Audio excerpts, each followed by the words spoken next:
өнөөдрийн байдлаар нэг улаан одоо тийм зонд байгаа хүүхдүүд орж чадах уу, эсвэл с ิจ гтэй хүүхдүүд, эсвэл одоо эмнэлэг төвтөж байгаа хүүхдүүд орж чадах уу, нэг жил хүлээх үү гэдэг нэг ийм үл ойлголцсон нөхцөл байдлууд үүсэж байгаа шиг байна л да. Тэгэхээр энэ жил Монгол улсын хэмжээнд бол эсдийн ерөнхий шалгалтанд одоо өгөхөөр бүртгэгдсэн байгаа 40 мянган хүүхдүүд байгаа.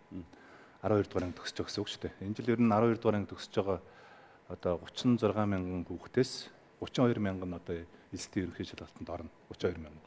Тэгээ 8 мянган нь бол өнгөрсөн онд одоо 12 дугаар анги төгссөн хүүхдүүд ингээд 8 мянган. Ингээд Монгол улсын хэмжээнд бол нийт 40 мянган хүүхэд одоо эсдийн ерөнхий шалгалтанд орохоор одоо бүртгүүлсэн байна гэсэн үг. За ингээд энэ эсдийн ерөнхий шалгалт гэдэг чинь зөвхөн нэг 4 хоног авдаг мөртлөө бэлтгэл ажил бол бүтэн жилийн турш явдаг.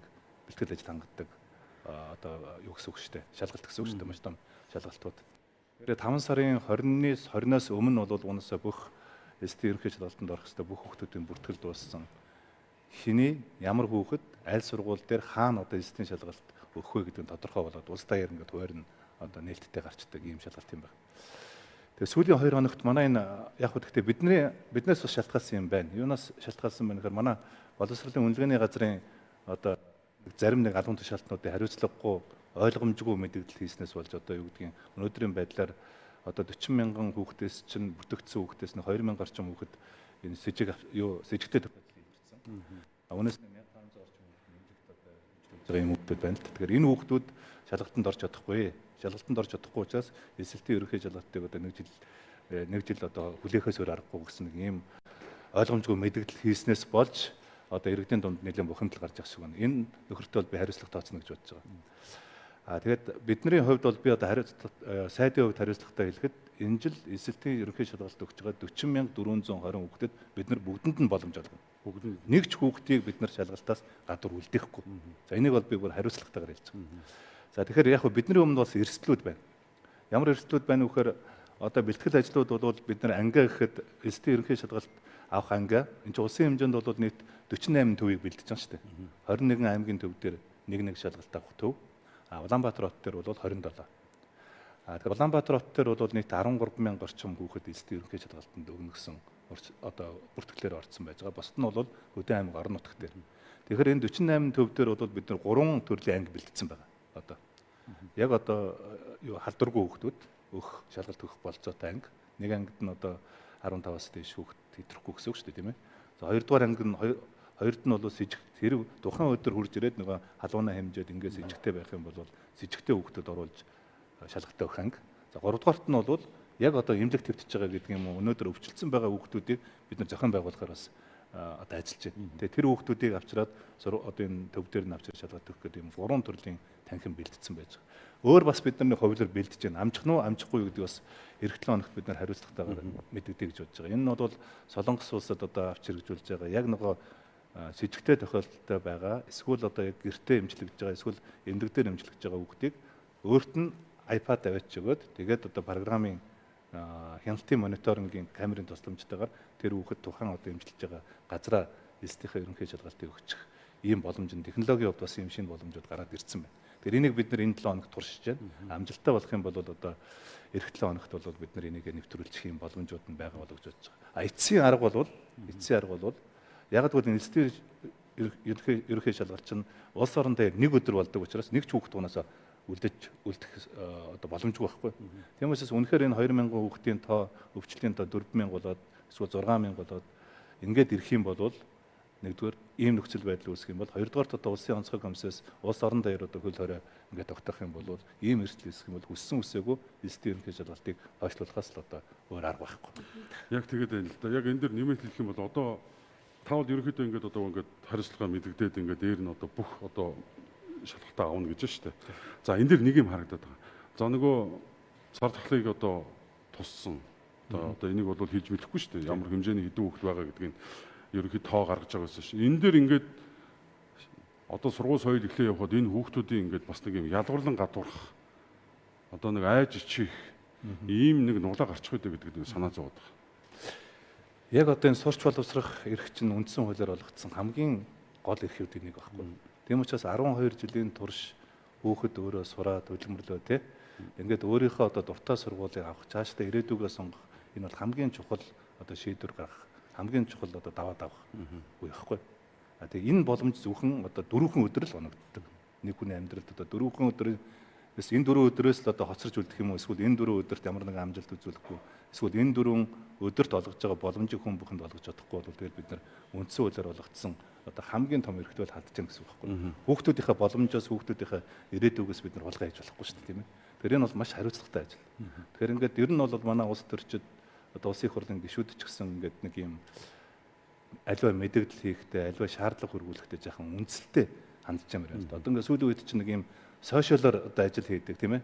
Эсвэл одоо сошиал дээр гарсан юмар одоо ингээд нэг юм үнэлэлгүй тооцоогүй судалгаагуудаар ингээд засгийн газраас гаргаж байгаа, улсын хурлаас гаргаж байгаа шийдвэрүүдийг аль болохоор өдгөрүүлэх тийм ээ. Эсвэл боснуулах, эсвэл одоо бусдыг төрхрөх нэг ийм болчингүй нөхцөл байдлуудыг хандаад. Тэр зэсмээ өнөөдөр манай шийдвэр гаргаж байгаа улсууд ийм одоо тооцоогүй судалгаагүй мэдээллүүдээр ингэж иргэдийг, олон нийтийг яг одоо төөрөгдүүлсэн ийм мэдээллүүд хийж байгаа л харамсаад байгаа байхгүй. Тэрнээс шин нэгэн одоо юу гэдгийг хүүхдийг гадна үлдээчих, эсвэл хин нэгэн хүүхдийн эрх ашигыг одоо зөрчих чи, эсвэл одоо юу гэдгийг яг одоо боловсролын яам болвол альва нэгэн хүүхд юм уу хэсэг бүлэг хүүхдүүдийн одоо эрх ашигын төлөө ажиллана гэдэг тийм ойлголт бол байж болохгүй шүү дээ. Болохгүй шүү дээ тийм. Халдварын татгалт өндөр байгаа учраас эцэг эхчүүд эсэлтийн ерхий шалгалтыг цахимаар зохион байгуулахгүй мүү гэдэг асуулт их байна л да. Тэгэхээр олон улсад ийм жишг байгаа юм болов уу? Нөгөө талаас ковидын халдвар их байгаатай холбоотой эсэлтийн ерхий шалгалтын өгж байгаа хичээлүүдэд өөрчлөлт орсон гэдэг ийм мэдээлэл байна л да. Ямар хичээл? Эсэлтийн ерхий шалгалтанд өөрчлөлт ороогүй. Яг л хуучнаар. Тэгээ яг л хуучнаар одоо 4 өдрийн турш өгж байгаа ингээд эсэлтийн шалгалтуудыг хэвээрээ өгдөн. Одоо ингээд үндсэндээ шалгалт эхлэхэд бол 2-7 хоног хүрэхгүй байгаа хугацаанд бид нар дахиад юм өөрчлөөд ингээд нөгөө хүүхдүүдийн бэлдсэн юм садаа бэрхшээл учруулад байж болохгүй шүү дээ тийм ээ. Нэгд хоёрд бол ерөнхийдөө өнгөрсөн яг ковидын эд үед одоо оргил үед гэх юм да улс орнууд бол эсэлтийн ерөнхий шалгалтыг өнгөрсөн жил хойшлуулж ирсэн юм байна. Энэ жил бол яг цагийн хугацаанд наавна гэдэг энэ бэлтгэл ажлуудыг л зохион байгуулж байгаа юм байна. Би яг манайтай адилхан одоо шалгалтууд авдаг Хятад улс, тийм ээ Солонгос улс, Япон улс, Турк улсууд бол яг л адилхан ийм түрүүний миний хэлдгээр бол нэг хүүхд бүрээ хамруулах тэр танхимыг одоо 3 хэлбэрийн танхимаар зохион байгуулах ийм л зохион байгуулалтуудыг хийж байгаа юм байна. Өнөөдөр сайдаа ерхий боловсролын сургуулийн сурагчдын хичнээн хувь нь ковидын халдвар авсан бэ гэдэг ийм судалгаа байгаа юу? Яагаад ингэж асууж байна гэхээр засгийн газар 8 дугаар сарын 15-наас эхлээд танхимын сургалтыг эхлүүлнэ гэж мэдгцэн. Тэгээ одоо бол нөгөө 6 дугаар сарын 15-нд халдвар буурна гэж тооцож байсан. Одоо бол нэмэгдэж байна те. Тэгэхээр энэ тохиолдолд танхимын сургалт 8 дугаар сарын 15-наас эхэлэх үү гэдэг асуулт байна л да. Танхимын сургалт 9 сарын 1-нд эхэлнэ. Яагаад 9 сарын 1-нд эхэлж байгаа юм бэ гэхээр энэ угнаас хуультай. Тийм учраас хуулийнхаа дагуу бид нар явах ёстой. Одоо би зөвхөн эсэлтийн ерөнхий шалгалтын өгч байгаа энэ жил 40,420 хүүхдээс одоо хэдэн 13,636 19 настай хүүхэд. Гэдэг нь үндсэндээ 100% вакцинд хамрагдсан гэсэн. 25,082 хүүхэд нь 18 настай хүүхэд 100% вакцинд хамрагдсан. 17 настай хүүхэд 1675 хүүхэд л байгаа шүү дээ. Эсэлтийн ерөнхий шалгалтанд өгч байгаа. 15-аас 16 наснд эсэлтийн ерөнхий шалгалт өгч байгаа улсын хэмжээнд 27 хүүхэд л байгаа байхгүй. Тийм учраас одоо бид нар улсын хэмжээнд 15-аас 17 наснд эсэлтийн ерөнхий шалгалт өгч байгаа үндсэндээ 1700 хүүхдийн асуудал өнөөдөр яригдах болохоос биш. Нөгөө 18, 19 нас хүрсэн байж байгаа нөгөө 30 мянган хүүхдийн асуудал бол одоо өнөөдрийн байдлаар бол 55% нь 1-р тундаа хамрагдсан. За бусд нь бол одоо 2-р тундаа хамрагдсан ийм тав байхгүй. Энэ бол их сайн тав шүү дээ. Нэг сайн тав. Нэгд. За хоёрд болохоор энэ жилийн ковидын үед одоо бид нар чинь хичээл эрт тараасан. Тэрийг та нар бүгдээрээ мэдж байгаа тийм ээ. Хичээлээ одоо жирийн хичээл тардаг хугацаанаас 1 сарын өмнө бид нар хичээл эрт тараасан. Одоо анги дэвших шалгалтыг бид нар цуцалсан. Анги дэвших шалгалт тийм ээ. Улсын шалгалтыг цуцалсан. Тэгэхээр энэ бол хүүхдүүд төр бол маш их одоо үүссэн байсан нөгөө дэлгэцээс шалтгаалсан тийм ээ тэлээ хичээл, захин хичээлийг маш их ядаргаанд орсон энэ хүүхдүүдийг одоо бид нар анги дэвших улсын шалгалтаас чөлөөсөн. Энэ жилийн 12 дугаар анги төгсөж байгаа хүүхд ч гэсэн улсын шалгалтаас чөлөөлөгдөж байгаа шүү дээ. Зөвхөн эсэлтийн ерөнхий шалгалтанд орж байгаа байхгүй. Тэгэхээр одоо 9 сарын 1-нд хичээл эхлэх гэдэг бол тэр төрлийн хуулиар эхэлнэ. Бид нар эхлэхээс өөр сонголт байхгүй. Яг 9 сарын 1-нд улсын хэмжээнд өнөөдөр ковидын нөхцөл байдал яг ямар байх вэ гэдгийг яг өнөөдөр бид нар бас хэлэхэд хэцүү шүү дээ. Одоо өнгөрсөн хаврыг бид нар саная л да. Өнгөрсөн хавар бол одоо 3 сарын 1-ээс чинь бид нар хөдөө аймагуудынхаа сумуудынхаа хичээлүүдийг бол бид нар нээсэн шүү дээ. Хамгийн гол асуудал өнөөдөр Улаанбаатар хотод л байгаа байхгүй. Одоо Улаанбаатар хотын хүүхдүүд чинь баг үндсэндээ 2 жил одоо танхимаар авах сургалтынхаа боломжийг алдчих. Одоо 1-р ангид орсон хүүхд чинь баг үндсэндээ сургуультай очиагүй тий. Багшаа мэдхгүй ангийнхантайгаа уулзах 3-р ангид орчихлоо. Тэгэхээр бүхэл бүтэн нэг үе яваад шүү дээ. Тийм бүхэл бүтэн одоо энэ ковидын үе гэдэг шиг ийм. Энэ дээр сая Дэлхийн банкныхан бас тооцоо судалгаа хийгээд хэрв одоо ковидын нөхцөл байдал дахиад энэ намар хичээлийн жил үргэлжлээ танхимын бас одоо хичээл гэх юм бол Монгол улс бид нар чи 12 жилийн боловсролын тогтолцоотой болсон шүү дээ. Бүтэн 2 жилийг алдах гэж байгаа. 2 жил. Бүтэн 2 жил алдсан үе Тийм шүү дээ. өснө гэдэг бол одоо үнэхээр харанхуй юм том үе өсч. Энэ дээр одоо ирээдүйд улс орн нийгмийн эдийн засагт үүсэх маш их том хохирлууд үүсэж байгаа. Энэ сая Дэлхийн банкнаас хийсэн судалгаагаар бол одоо Монголын эдийн засагт ирээдүйд үүсч болох одоо хохирол гэх юм баг үндсэндээ 2.80 төгрөгийн хэмжээтэй төгрөх. Одоо зөвхөн ковидын дас үүссэн хичээлийн ганцрогдлоос үүссэн бодиттой хохирол гэж тооцож байгаа. За энэ дээр нэмээд хэлэхэд нэг юм байна л да. Одоо 9 сарын 1-ээс та одоо хууль яриад ингээд одоо хуулиа дагаж одоо оруулна гэдэг те. Та сая яран дээр хэллээ. Өнөөдрийн ирээдүйн нөхцөл байдал 9 сарын 1-ний нөхцөл байдал өнөөдрийн нөхцөл байдал 7 дор байвал яах вэ? Хэцүү хүнд байвал яах вэ? Энэ дэр ямар гаргалгаа байгаа юм? Тэгэхээр харин ямар нөхцөлийг бид нар таахгүй шүү дээ. Тэгэхээр та ингээд гоё өөдрөг юм яриад байна те. Ингээд сайн сайхан. Энэ бол зөв. Ингээд хийж хэрэгжүүлэх чинь. Гэхдээ өнөөдөр иргэд нөгөө талд ч байгаа. Та бүхнийг одоо харж хүлээж байгаа. Таны шийдвэрээр гарч байгаа салбарын нөхцөл байдал чинь одоо яг таны хэлсэн шиг ингэж нэг байж чадахгүй гэдэг дээр миний бие айгүй эргэлзээтэй байгаа байхгүй. Ковид сар тахлын хүнд нөхцөл одоо 9 сарын 1 гээд одоо хүртэл наадмын асуудал модал гэж бүгд хойшлогч чинь тийм ээ. Энэ бол ерөөсөө зайлшгүй хүчин зүйлээс шалтгаалж байгаа. Хүүхдүүдийн 9 сарын 1-нд тэгээд эхлэнгүү чинь за та мэдж байгаа тийм формын асуудал гарч ирдэг. Бичиг хэргийн асуудал гардаг. Сурах ном, сурах бичгийн асуудал гардаг. Ийм нөхцөл дээр нөгөө л карма иргэдээс гарч байгаа. Бид нар орлого муудсан байдаг. Тэгэхээр ингээд 9 сарын 1-нд бэлтгэл хийгээд идэг. За засгийн газар хуулиа гаргаж ирээд за энийг халдвар нь буурахгүй ийм нөхцөл дээр дахиад сунгаад хийжүүл яах вэ? Одоо би ерөөсөө тийм өөдрөг байж чадхаа байчаад байна л да. Та миний одоо асал лавийн одоо нэвтрүүлэгт ирж байгаа. Энэ дээр тань дээр цагийн үн ичгэд одоогийн байдлаар 900 гаруй ингээд санал гомд ирж байна. Голцоо энийг яриад. Тэгэхээр би одоо тэр өдөр гэж одоо нэг хэлж болохгүй байна л да. Тэгэхээр ер нь наадам бол 7 сарын 1-нд хийх хэрэгтэй хуультай шүү дээ. Тийм ээ. Тэгтэл өнөөдөр хуулиар бол бид нар 7 сарын 1-нд наадмаа хийнэ. 7 сарын 11. 11-нд наадам ус одоо улсын баяраа бид нар хийх хэрэгтэй. Энэ жил 100 жилийн ойтой. Уг нь бол Монгол хүн бүхний хүсч хүлээж байгаа улсын наадмаа нэг үзэх нэг амьд бол улсын наадам үзнэ гэж нэг сайхан бэлэгтэй үг байдаг шүү дээ. А яг тэрнтэй адилхнаар өнөөдөр 9 сарын 1 басад хуультай байхгүй. А бид хууль хэрв 9 сарын 1-нд Монгол улс тэр улс орон даяар одоо хууль хорой тавьсан үед би хуультай гээд сургуулаа нэ гэж арайч тэгж гүжүүлж болж чадахгүй. А гэхдээ бусад улс орнууд одоо өнгөрсөн 2 жилийн хугацаанд энэ ковидтэй байсан үед бол ковидын өндөр халдвартай байсан гэсэн сургуулаа хаасан улс орнууд их цөөхөн шүү. Яг манайх шиг хатуу сургуулаа хаасан. Япон сургуулаа бүтэн хаагаагүй. Хаагаагүй. Тэ? Одоо Оросын холбооны улс сургуулаа бүтэн хаагаагүй. Ятад улс сургууль ер нь дэлхийн 140-од улс бол сургуулаа хаагаагүй шүү. Тэ? Манайх бол харин харьцангуй одоо хүн ам цөөтөө за тэгээд нөгөө ковидыг бас эрт барьж чадсан мөртлөө яг уг сургууль дээр бол их хатуу бодлого барьсан юм байна л гэж одоо өнөөдөр харамсаж байгаа. Өнөөдрийн байдлаар харахад. Тэгээд одоо жишээ нь би зөвхөн нэгэн жишээ дурдахад бид нар 3 сарын 1-ээс 4 сарын 1 хүртэл одоо хөл хорой тогтоогүй ногоон бүс гэж яригдж байгаа аймаг сумдуудынхаа хичээлийг зөвхөн 1 сар танхимаар хичээлдэхэд маш их хоцрогдлуудыг бид нөхч авч байгаа. Тийм учраас одоо ерөөсөө энэ судалгаагаар чинь хүүхдүүд чинь авах ёстой мэдлэгийнхаа 60-аас 70%-ийг заавалчгүй танхимаар сууж авдаг. Заавалчгүй танхим. Гэтэл одоо өнгөрсөн энэ хаврын одоо бид нар энэ хичээлийн жилдээ харьцуулаад үзэхэд эдгээр эсэргээр болсон байхгүй. Бидний баг нэг нийт танхимаар хичээлэх ёстой 100% чинь 70% нь тэлээ хичээл буюу захимаар авсан. Одоо 30-аас 40% нь бол танхимаар авсан. Улаанбаатархан бол танхимаар авч чадаагүй шүү дээ. Энээс болоод одоо хичээлийн маш том хоцрогдол үүссэн байна гэж би энэ аль ёсны мэдээлэл хийгээд байна. Бидний гаргасан өнөөдрийн тооцоогоор өнөөдөр гэрэлгүй. Тэгээ гэр цахилгаангүй, интернетгүй, гар утасгүй 174 мянган хүүхэд өнөөдөр бодиттойгоор одоо хичээлийн хоцрогдолд орчод байж 174 мянга. Энэс 174 мянган хүүхдээс 40 мянган хүүхэд нь өнөөдөр Улаанбаатар хотод. Бодоод үзтээ Улаанбаатар хотод улсынхаа нийслэлд амьдарч байгаа иргэдийн хүүхдүүд нь өнөөдөр гэрэлгүй, цахилгаангүй, интернетгүй ингээд хичээлийн хоцрогдолд ороо сууж байгаа гэдэг бол одоо үнэхээр сэтгэл хөдлөлмөр зүйл мөн биз дээ. Тэгэхээр сая хатуу хуулиараа тогтоохгүй бол 9-р сарын 1-ээс хичээл эхлүүлэх бэлтгэлийг хийж байгаа юм байна. Хамгийн гол нь хүүхдүүд халдвар авахгүй байгаа аюулгүй байдлын асуудлаа яаж шийдэх вэ?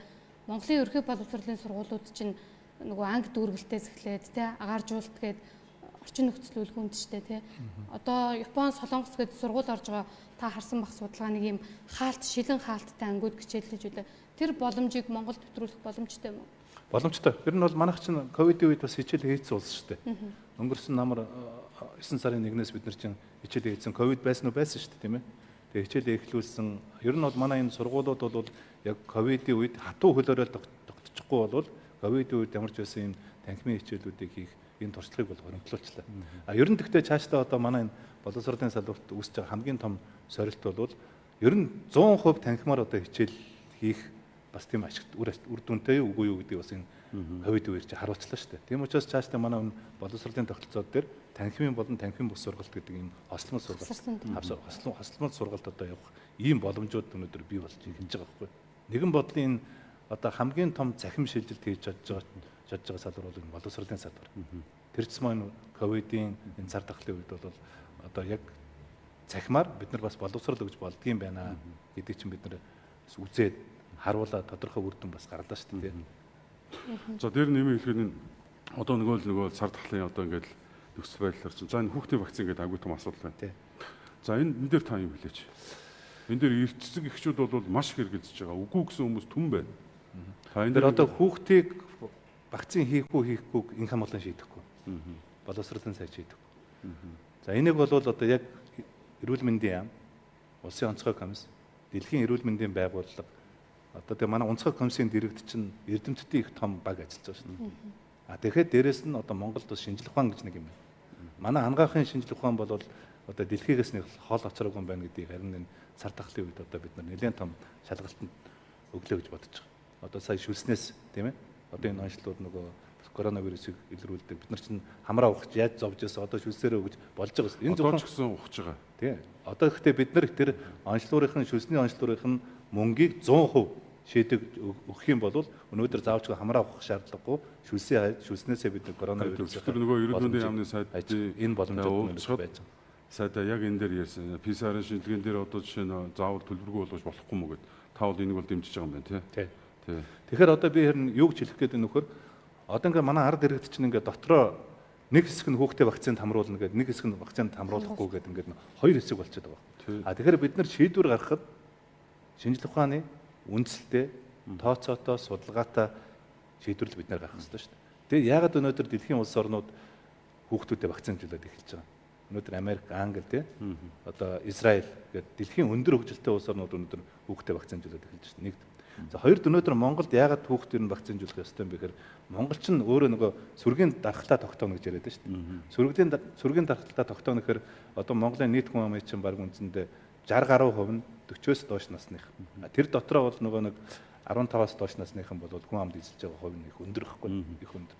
Тийм учраас бид нар 12-оос 17 насны хүүхдийн вакцин одоо гараад тийм ээ улс орнууд нь хийгээд тэгээд дэлхийн эрүүл мэндийн байгууллагаас нь зөвшөөрөл нь өгөгдөөд тэгээд манай одоо үндэсний одоо эрдэмтдийн багууд ажиллаад яг Монгол хүүхдийн нас биений онцлог тохирсон ямар нэгэн эрүүл мэндийн одоо эрсдэл ирээдүйд үүсэхгүй гэсэн ийм тооцоо судалгаанууд хийгдэх юм бол одоо бид нар 12-оос 17 насны хүүхдийн одоо бид нар вакцинжуулж магадгүй 9 сарын 1-нд хичээл эхлэх энэ боломж нь үүсэх юм байна гэж байна. Магадгүй бид нар хүүхдэд вакцинжуулж чадахгүй нэг хэсэг нь эцэгчүүд нь вакцинжуулждаг. Нөгөө нэг хэсэг нь вакцинжуулаагүй болохоор 9 сарын 1-нд за би сайнаар төсөөлж байна, өөдрөгөр төсөөлж байна. Гэтэл нөгөө эцэгчүүд чинь тэгвэл яг уу одоо тэгвэл вакцинжуулсан хүүхдүүдийн анги нэг тустай. Вакцинд ороогүй хүүхдүүдийн анги нэг тустай. Ялгуурлан гадуур.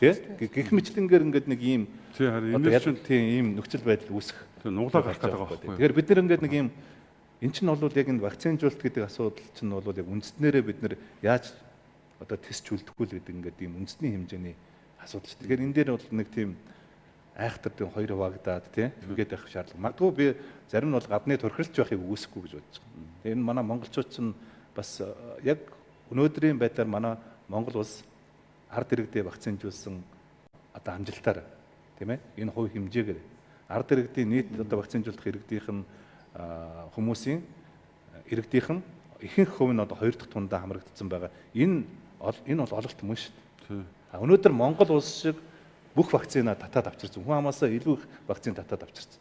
Дахиад дээрэс нь сонголттой. Тийм ээ? Дахиад дээрэс нь 2 тутамд орох юм бол 50,000 төгрөг өгнө гэдэг улс орон юм дэлхий дээр бас байна. Чинь одоо та ингээд вакцины талаар ярьж байна. Та бас нэг саяхан нэг халдлага малдлага гэдэг юм бичээд тавьсан.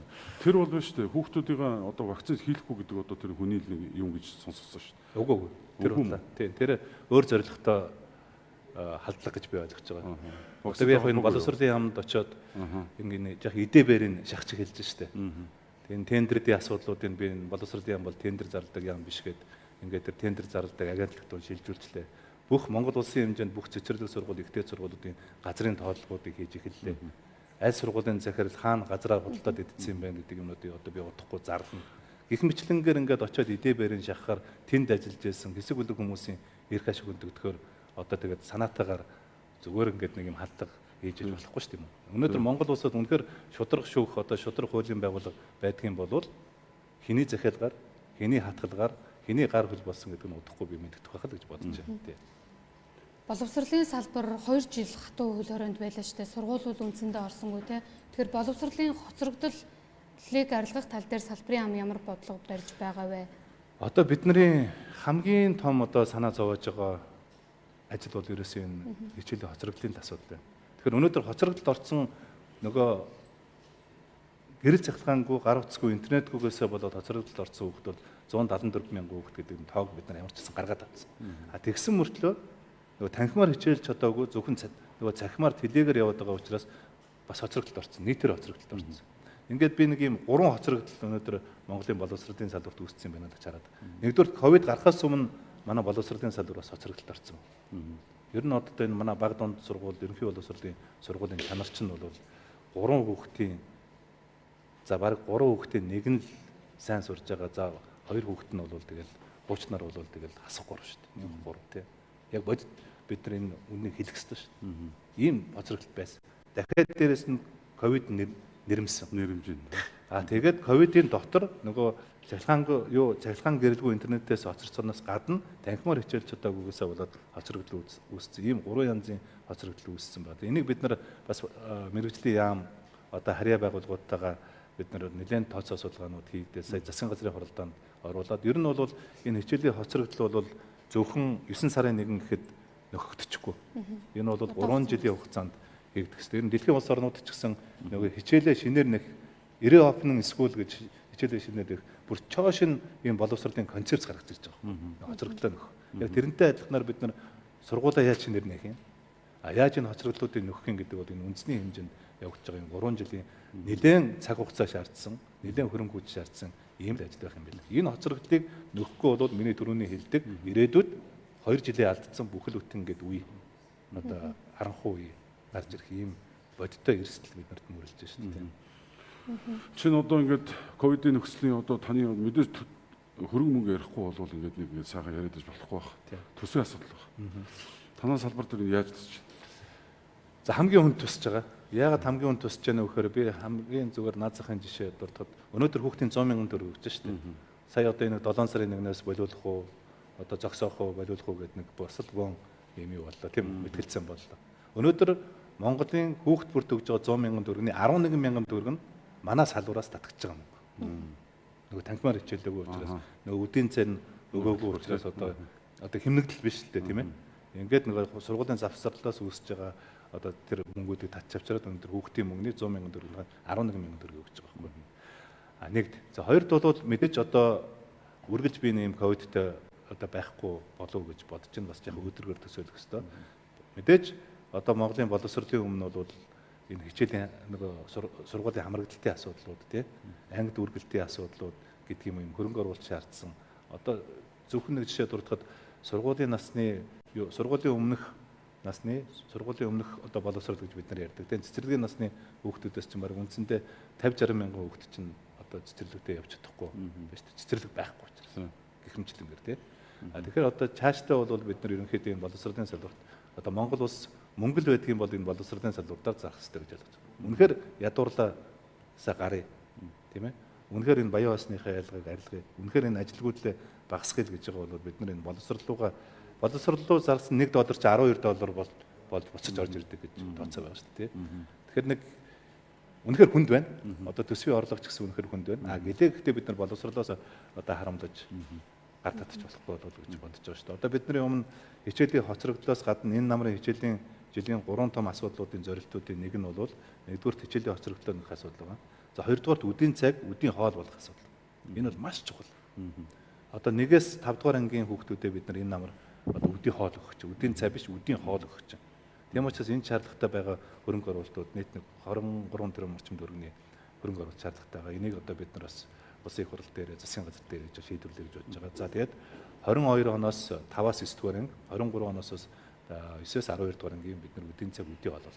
За энэ дээр жил бүхэн бол нэг 200 орчим тэрбум төгрөгийн санхүүжилт шаардлагатай юм байгаа. За 3 дугаар асуудал бол нөгөө модон жарлантай одоо 800 гаруй сургууль цэцэрлэг дотор байрууд байна. Энийг энэ жил бид нар одоо Эрдэнэтийн үйлдвэрийн нийгмийн одоо хариуцлагын хүрээнд санхүүжүүлж байгаа. Эхэлсэн үү тэр ажил? Энэ жил бид нар 50% нь 50% нь одоо 820 орчим сургууль цэцэрлэг дотор байрны 410 одоо сургууль цэцэрлэг дотор байрыг бид нар яг орчин үеийн шаардлага хангасан одоо ариун цэврийн байгууламжтай дотор тий сургуулийнхаа дотор цэцэрлэгийнхаа дотор байдлынхаа дотор их бас энэ томоохон ажил. Ийм 3 том ажил бол одоо толгомдож харагдаж байгаа. Ковидын үед хөрөнгө оруулалтыг та яаж шийдэж байгаа? Жишээлбэл нөгөө шаардлагатай сургууль цэцэрлэгийн тоо гарсан. Одоо бол та чи сайдуулаад 5 сар гаруй хугацаа болж штэ. Эх оны төсөвдөр жишээлбэл шинээр баригдах сургууль цэцэрлэг хөрөнгө оруулалтууд үргэлжлэх үү? Засвар. Яг нь ер нь манай засгийн газрын 24 он хүртэл одоо хийхээр зорж байгаа ажлууд бол нөгөө 3 ээлжийн сургуулийг бид нар чинь 2 ээлж болгоцсон. Гэхдээ буцаад дахиад 3 ээлж болчих гээд гол нь нийслэл дээр асуудал байгаа даа. Тэгэхээр 24 он хүртэл бол бид нар 270 орчим одоо сургууль, ерөнхий боловсролын сургууль, 240 орчим одоо цэцэрлэгийг барьж байгуулна гэдэг юм төлөвлөгөөтэй ажиллаж байгаа. Эннийхээ ямар ч байсан нэг одоо 30% нь бол энэ 22 онд бид нар барьж одоо байгуулна гэсэн ийм төсвийн юугаа өгсөн, сандуудаа өгсөн. Сая 7 сарын 1-ээр нөгөө улсын их хурлын гишүүдээс тойрогоос нь сандуудыг аваад аймагаас нь төсвийг нэгдэх одоо ингээд санал авахад бараг улсын хэмжээнд 480 орчим объектын 1.4 их 80 орчим төгрөгийн одоо хөрөнгө оруулалт их санал ирсэн байл. Гэтэл өнөөдөр манай боловсролын салбарт одоо батлагддаг хөрөнгө оруулалтын төв бол 300-аас 400 тэрбум төгрөг байхгүй. Тэгэхээр одоо 4-өөс 5 дахин хэмжээний хөрөнгө оруулалтууд хийх хэрэгцээ шаардлага байна. Тэгэхээр энийг яаж хийх үү гэдэг шийдлийг л одоо бид нар гаргадаг. Өнөөдөр улсын төсөв чинь бараг үндсэндээ 9 их 80-ийн л орлоготой төсөв шүү дээ. 9 их 80-ийн орлоготой төсвөөс 1.4 их 80-ийн шууд одоо сургууль цэцэрлэг хөрөнгө оруулалтанд хийнэ гэдэг бол хүндрэлтэй л дээ. Ер нь нийслэлийн хэмжээнд энэ сургуулийн өмнөх боловсролын хамрагдлын асуудал нөө цэцэрлэгтээ орж чадахгүй байгаа хүүхдүүд, баг сургуульд орох байгаа хүүхдүүдийг асуудлыг бас шийдэж болох юм байна. Хамгийн их одоо сургуулийн хэрэгцээ, цэцэрлэгийн хэрэгцээ чинь нийслэлд байгаа юм шүү дээ. Тэгэхээр энийг бол заавалчгүй энэ гэр оролт их тийм 200 хүүхдийн гэдэг юм уу 300 хүүхдийн үүдэн 400 хүүхдийн гэдэг юм өндөр үнэтэй ийм цэцэрлэгүүд барих шаардлагагүй юм байна. Одоо заавалчгүй өнөөдөр нийслэлийн гэр хороололд бол ерөнхий боловсролын 12 жилийн одоо сургууль бүгд барих шаардлагагүй юм байна. Энийг бол яг хоёр айлын хашаа худалдаж аваад тэгээд нэг 100-аас 150 хүүхдийн цэцэрлэг за 100-аас 150-аас 200 хүүхдийн баг сургууль цэцэрлэг баг сургуулийн хэлбэрээр одоо ингээд нэгэ шийдчих юм бол дунд ахлахангийн төрөлцсөн сургуулиуд бол хүүхдүүд нь өөрсдөө яваад заавалжгүй хамран тойргийн хамран сургалт гэдэг ойлголт байхгүй. Энийг сайд ийм л байгаа юм л да. Одоо ярьж байгаа хэрэгжүүлж байгаа ч үнэхээр бас сайн санаа нь сайхан санаад байна. Гол нь энийг нэг одоо нэг ийм жишг маягаар нэг ихлэ хийчих болтгүй юм. Одоо энэ намар хэвлэгч шүү дээ бид нар. Та тэрийг ингээд яг ингээд нэг ярьж ирсэг ингээд хийчих юм бол хүмүүс танд өнөөдөр их та таанд ч юм л да ингээд. Одоо сумын базар захирагчтай бид нар одоо хамтраад энэ намар ямар ч байсан сургууль одоо сургууль цэцэрлэггүй байгаа нэг нийслэлч нэг 170 орчим хороо байгаа шүү дээ. Тий. Тэгэхээр тэр 170 орчим хорооны чинь 70 орчим хороо нь унаасаа цэцэрлэггүй сургуульгүй хороо байхгүй. Тэгэхээр саяын шийдээр хүрээ цэцэрлэг хүрээ сургууль гэдэг яг маш бага хэлбэрээр одоо чинь ерөөсөө ингээд Улаанбаатарт бол цэцэрлэг сургуулиудыг 50 хөрөнгийн 50-д өгөхөөр газрын асуудал. Өнөөдөр одоо манай салбар дээр зөвхөн газаргуугаас болоод 6 сургууль энэ жил баригдахгүй ийм хэмжээнд хүрж шүү дээ. Нөхцөл нь одоо илүү сайн болж өгч байна. Сонгогдсон гишүүд нь бас өөрхий хөөцөлдөж байгаа улсын төсөв дээр тойргийнхаа сургууль цэцэрлэг тавьчихдаг. Эргээд очихоор газар байдаг. Тэ? Тэгэхээр ямар ч байсан одоо ингээд бид нар газаргүй гэдгээс одоо шалтгаан тооч суухгүйгээр нэгэнт Улаанбаатар дээр ийм шаардлага байгаа учраас зөвхөн гэр хорооллын асуудал биш, шинээр баригдаж байгаа одоо орон сууцны том хорооллууд шүү дээ. Энэ хорооллуудын ер нь нэг давхрыг бид нар төр яг цэцэрлэг баг сургуулийн хэлбэрээр бас авч үлдэх хэрэгтэй юм байна. Тэгжээж ингээд бид нар энэ нийслэлийн одоо нийслэл дээр чинь хүн амын чинь 55 орчим хүн төвлөрсөн байгаа учраас яг ийм хэлбэр арай жоохон шинэлэг хэлбэрээр бид сэтгэх хэрэгтэй юм байна. Тэгвэл хуучнаар ингээд нэг ийм хайрцагт ороо сэтгэхэд байх юм бол ингээд зовлон тоочоол суугаад байна. Тэр боловсролын багц хуулинд 2 настай хүүхдүүдийг цэцэрлэг ясалт авахгүй гэдэг хатуу заалт орсон юм уу? Энэ эцэг эхчүүдийг бухимдуулаад 2 настай хүүхдтэй хүн ажил хийх эрхгүй болж ийн гэдэг. 2 настай хүүхэд болвол сургуулийн өмнөх боловсролын хүүхэд биш л гэж зарлаж байгаа. Одоогийн хуулиар бол 2-5 нас бол сургуулийн өмнөх боловсрол гэж манай хуулийн дээр байдаг байхгүй. Одоо бидний шинээр өргөн барьж байгаа хуулийн дээр бол сургуулийн өмнөх боловсролыг бид нэр 3-5 нас гэж зарлана. Яагаад 3-5 нас гэж зарлаад байгаа юм гэхээр ерөөсөө одоо ингээд 5 настай хүүхдийн сургуульд орох гэж байгаа хүүхдийн бэлтгэл одоо сургууль бэлтгэх ажил гэж хамгийн чухал байдаг юм.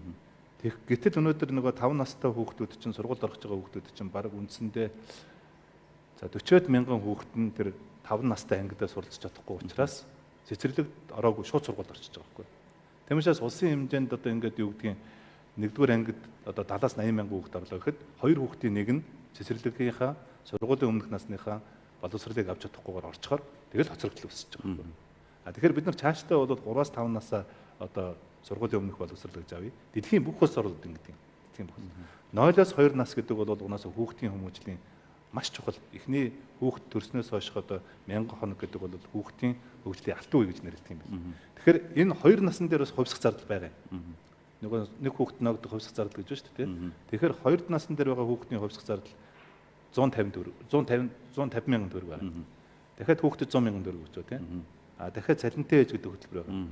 Ингээд бараг үндсэндээ 300 мянган төгрөгийн нэг хүүхдэд оногч хувьсах зардал гарч ирж байгаа юм. Тэгэхээр энэ 300 мянган төгрөгийг аваад нэг нас болон за нэг нас бол тэр төрөг эцэгч асран хамгаалалтынхаа гар дээр байдаг учраас асуудаг. Хамгийн нь 2-оос 3 нас байна. Тэгэхээр энэ 2-оос 3 насн дээр бид нар тэр хүүхд харах үйлчилгээ өдөр өнжүүлэх. Одоо Японд ч нь бол нөгөө daycare center гэдэг олон төрлийн юмнууд байна. Энэ сонголтыг бид нар бий болгож ирж байгаа.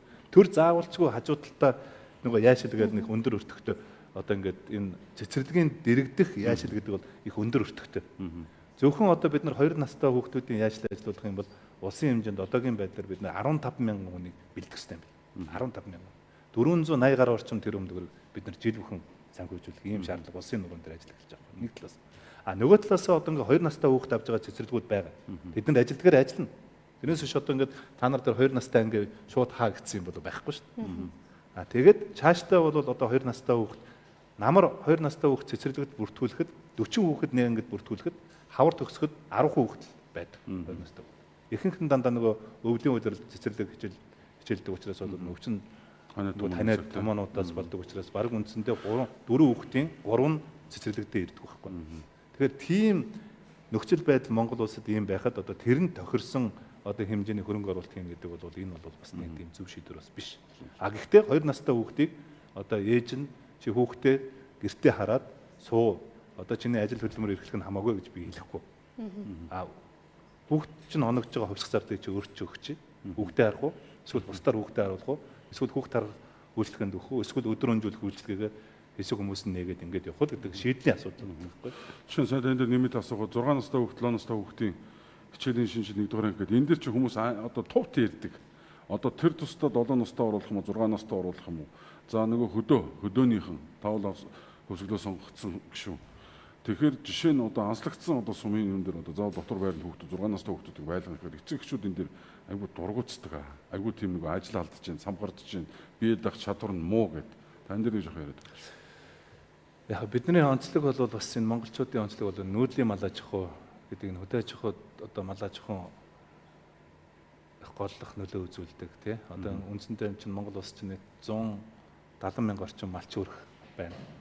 За эдний хүүхдүүд гэхээр 40-50 мянган хүүхдүүд байгаа. Тэгээд яг малчтын хувьд бол хүүхдэд 6 настай оруулах гэдэг бол их хүндрэлтэй. Энэ бол нийгмийн их олон асуудал хүнддэг байна.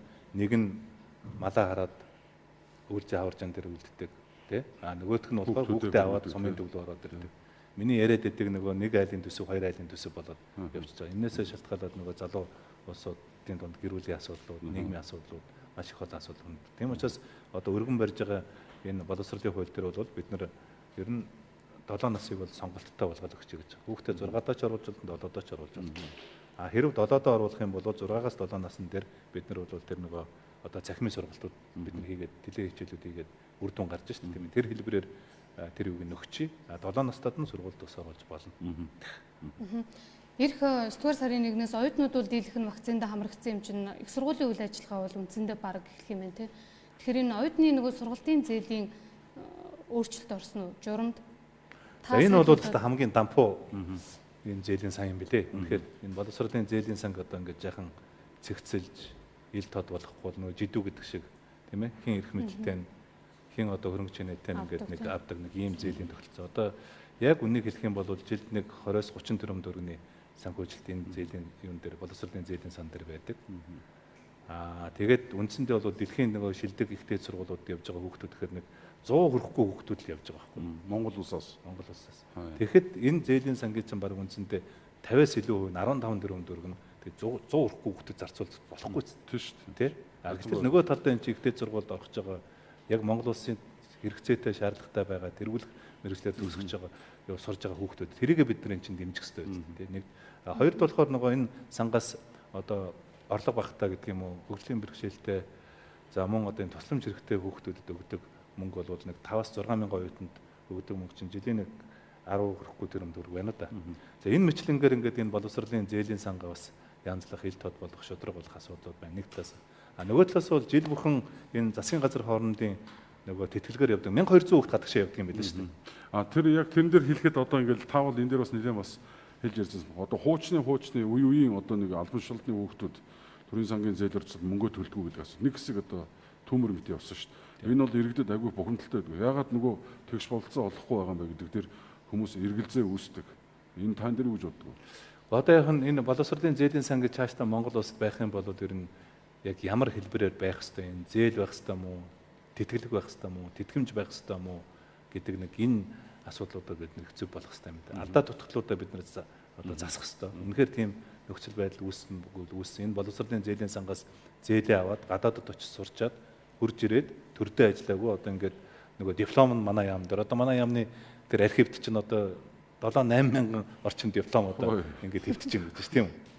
Гэх мэтлэнгээр ингээд зас задруулах юмнууд байна. Тэгтээ бол тухайн үеийн нөхцөл байдал дээр ярьж хахад бол за төрийн сангийн зээлээр сураад гадаа сургууль, ихтэй сургууль төгсөж ирээд Монгол улсынхаа тэр юунд нөхцөл байдал дээр 5-аас 10 жил ажиллана гэсэн дүрм журм байсан байдаг. Энэ ч он үүрэгтэй шүү дээ, гэрээтэй шүү дээ. Тэгтээ тэр бол хизээш бэлэгдэхгүй байгаа тий.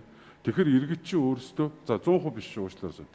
Тодорхой хэмжээнд. Тэгэхээр энэ иргэд чинь өөрсдөө яхара эдгээр ингээд эрх мэдэл аваад мэдээллийн хамгийн боломжтой нөхцөлөөр сууж ийж нөгөө бидэрт боломж олохгүй байгаа гэдэг дээр цаад энэ дээр та сайн ажиллаад өгөөрэй.